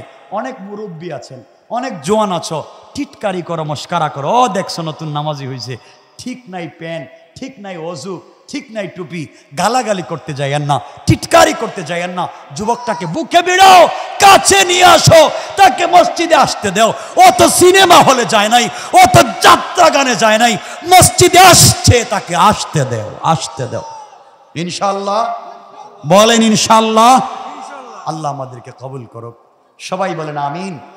কথাটা দুটা ছিল, একটা হচ্ছে কোরআন থাকলে কি, আর একটা হচ্ছে কোরআন না থাকলে কি। এতক্ষণ বুঝালাম কোরআন থাকলে লাভ কি, কোরআন ছেড়ে দিলে কি হবে, এই দিকে আর গেলাম না। শুধু কোরআন না থাকলে 1 নাম্বার আল্লাহ বলছেন কিয়ামতের দিন আন্ধা বানাইয়া উঠাবেন, আন্ধা। আর সেদিকে যেতে চাই না, আমার কথা এখানে রেখে দিতে চাই। 12টার উপরে আপনাদের জন্য দোয়া থাকলো, আমার জন্য দিল থেকে দোয়া চাই। 1 নাম্বার যে কথা বলতে চাই, শোনেন, দিল দিয়ে শোনেন। 1 নাম্বার, ইনসাফ কায়েম করেন আগে নিজের পরিবারে, নিজের পরিবারে। বাচ্চাদেরকে বন্ধু ভাবেন, বাচ্চাদেরকে বন্ধু ভাবেন, বাচ্চাদের সাথে বন্ধুর আচরণ করেন, বাচ্চাদের সঙ্গে উত্তম গল্প করেন, স্ত্রী স্বামীর মধ্যে উত্তম আচরণ তৈরি করেন, ভালোবাসা তৈরি করেন। পারবো তো ইনশাল্লাহ? বলেন ইনশাল্লাহ। ঘরের ভিতরে নামাজ শুরু করেন। আপনার স্ত্রীকে আজকে বলে দেন, আমি আজকে ফজরের পরে তুমি যদি নামাজ না পড়ো তাহলে আমি নাস্তা খাবো না, তুমি নামাজ পড়ো এরপরে নাস্তা বানাও। পরিবার তো এমনি ঠিক হয়ে যাবে ইনশাল্লাহ। আল্লাহ আমাদের সবাইকে কবুল করুক। সবার জন্য দোয়া করবেন, কেউ উঠবেন না। ভাই কিছু কথা বলবেন।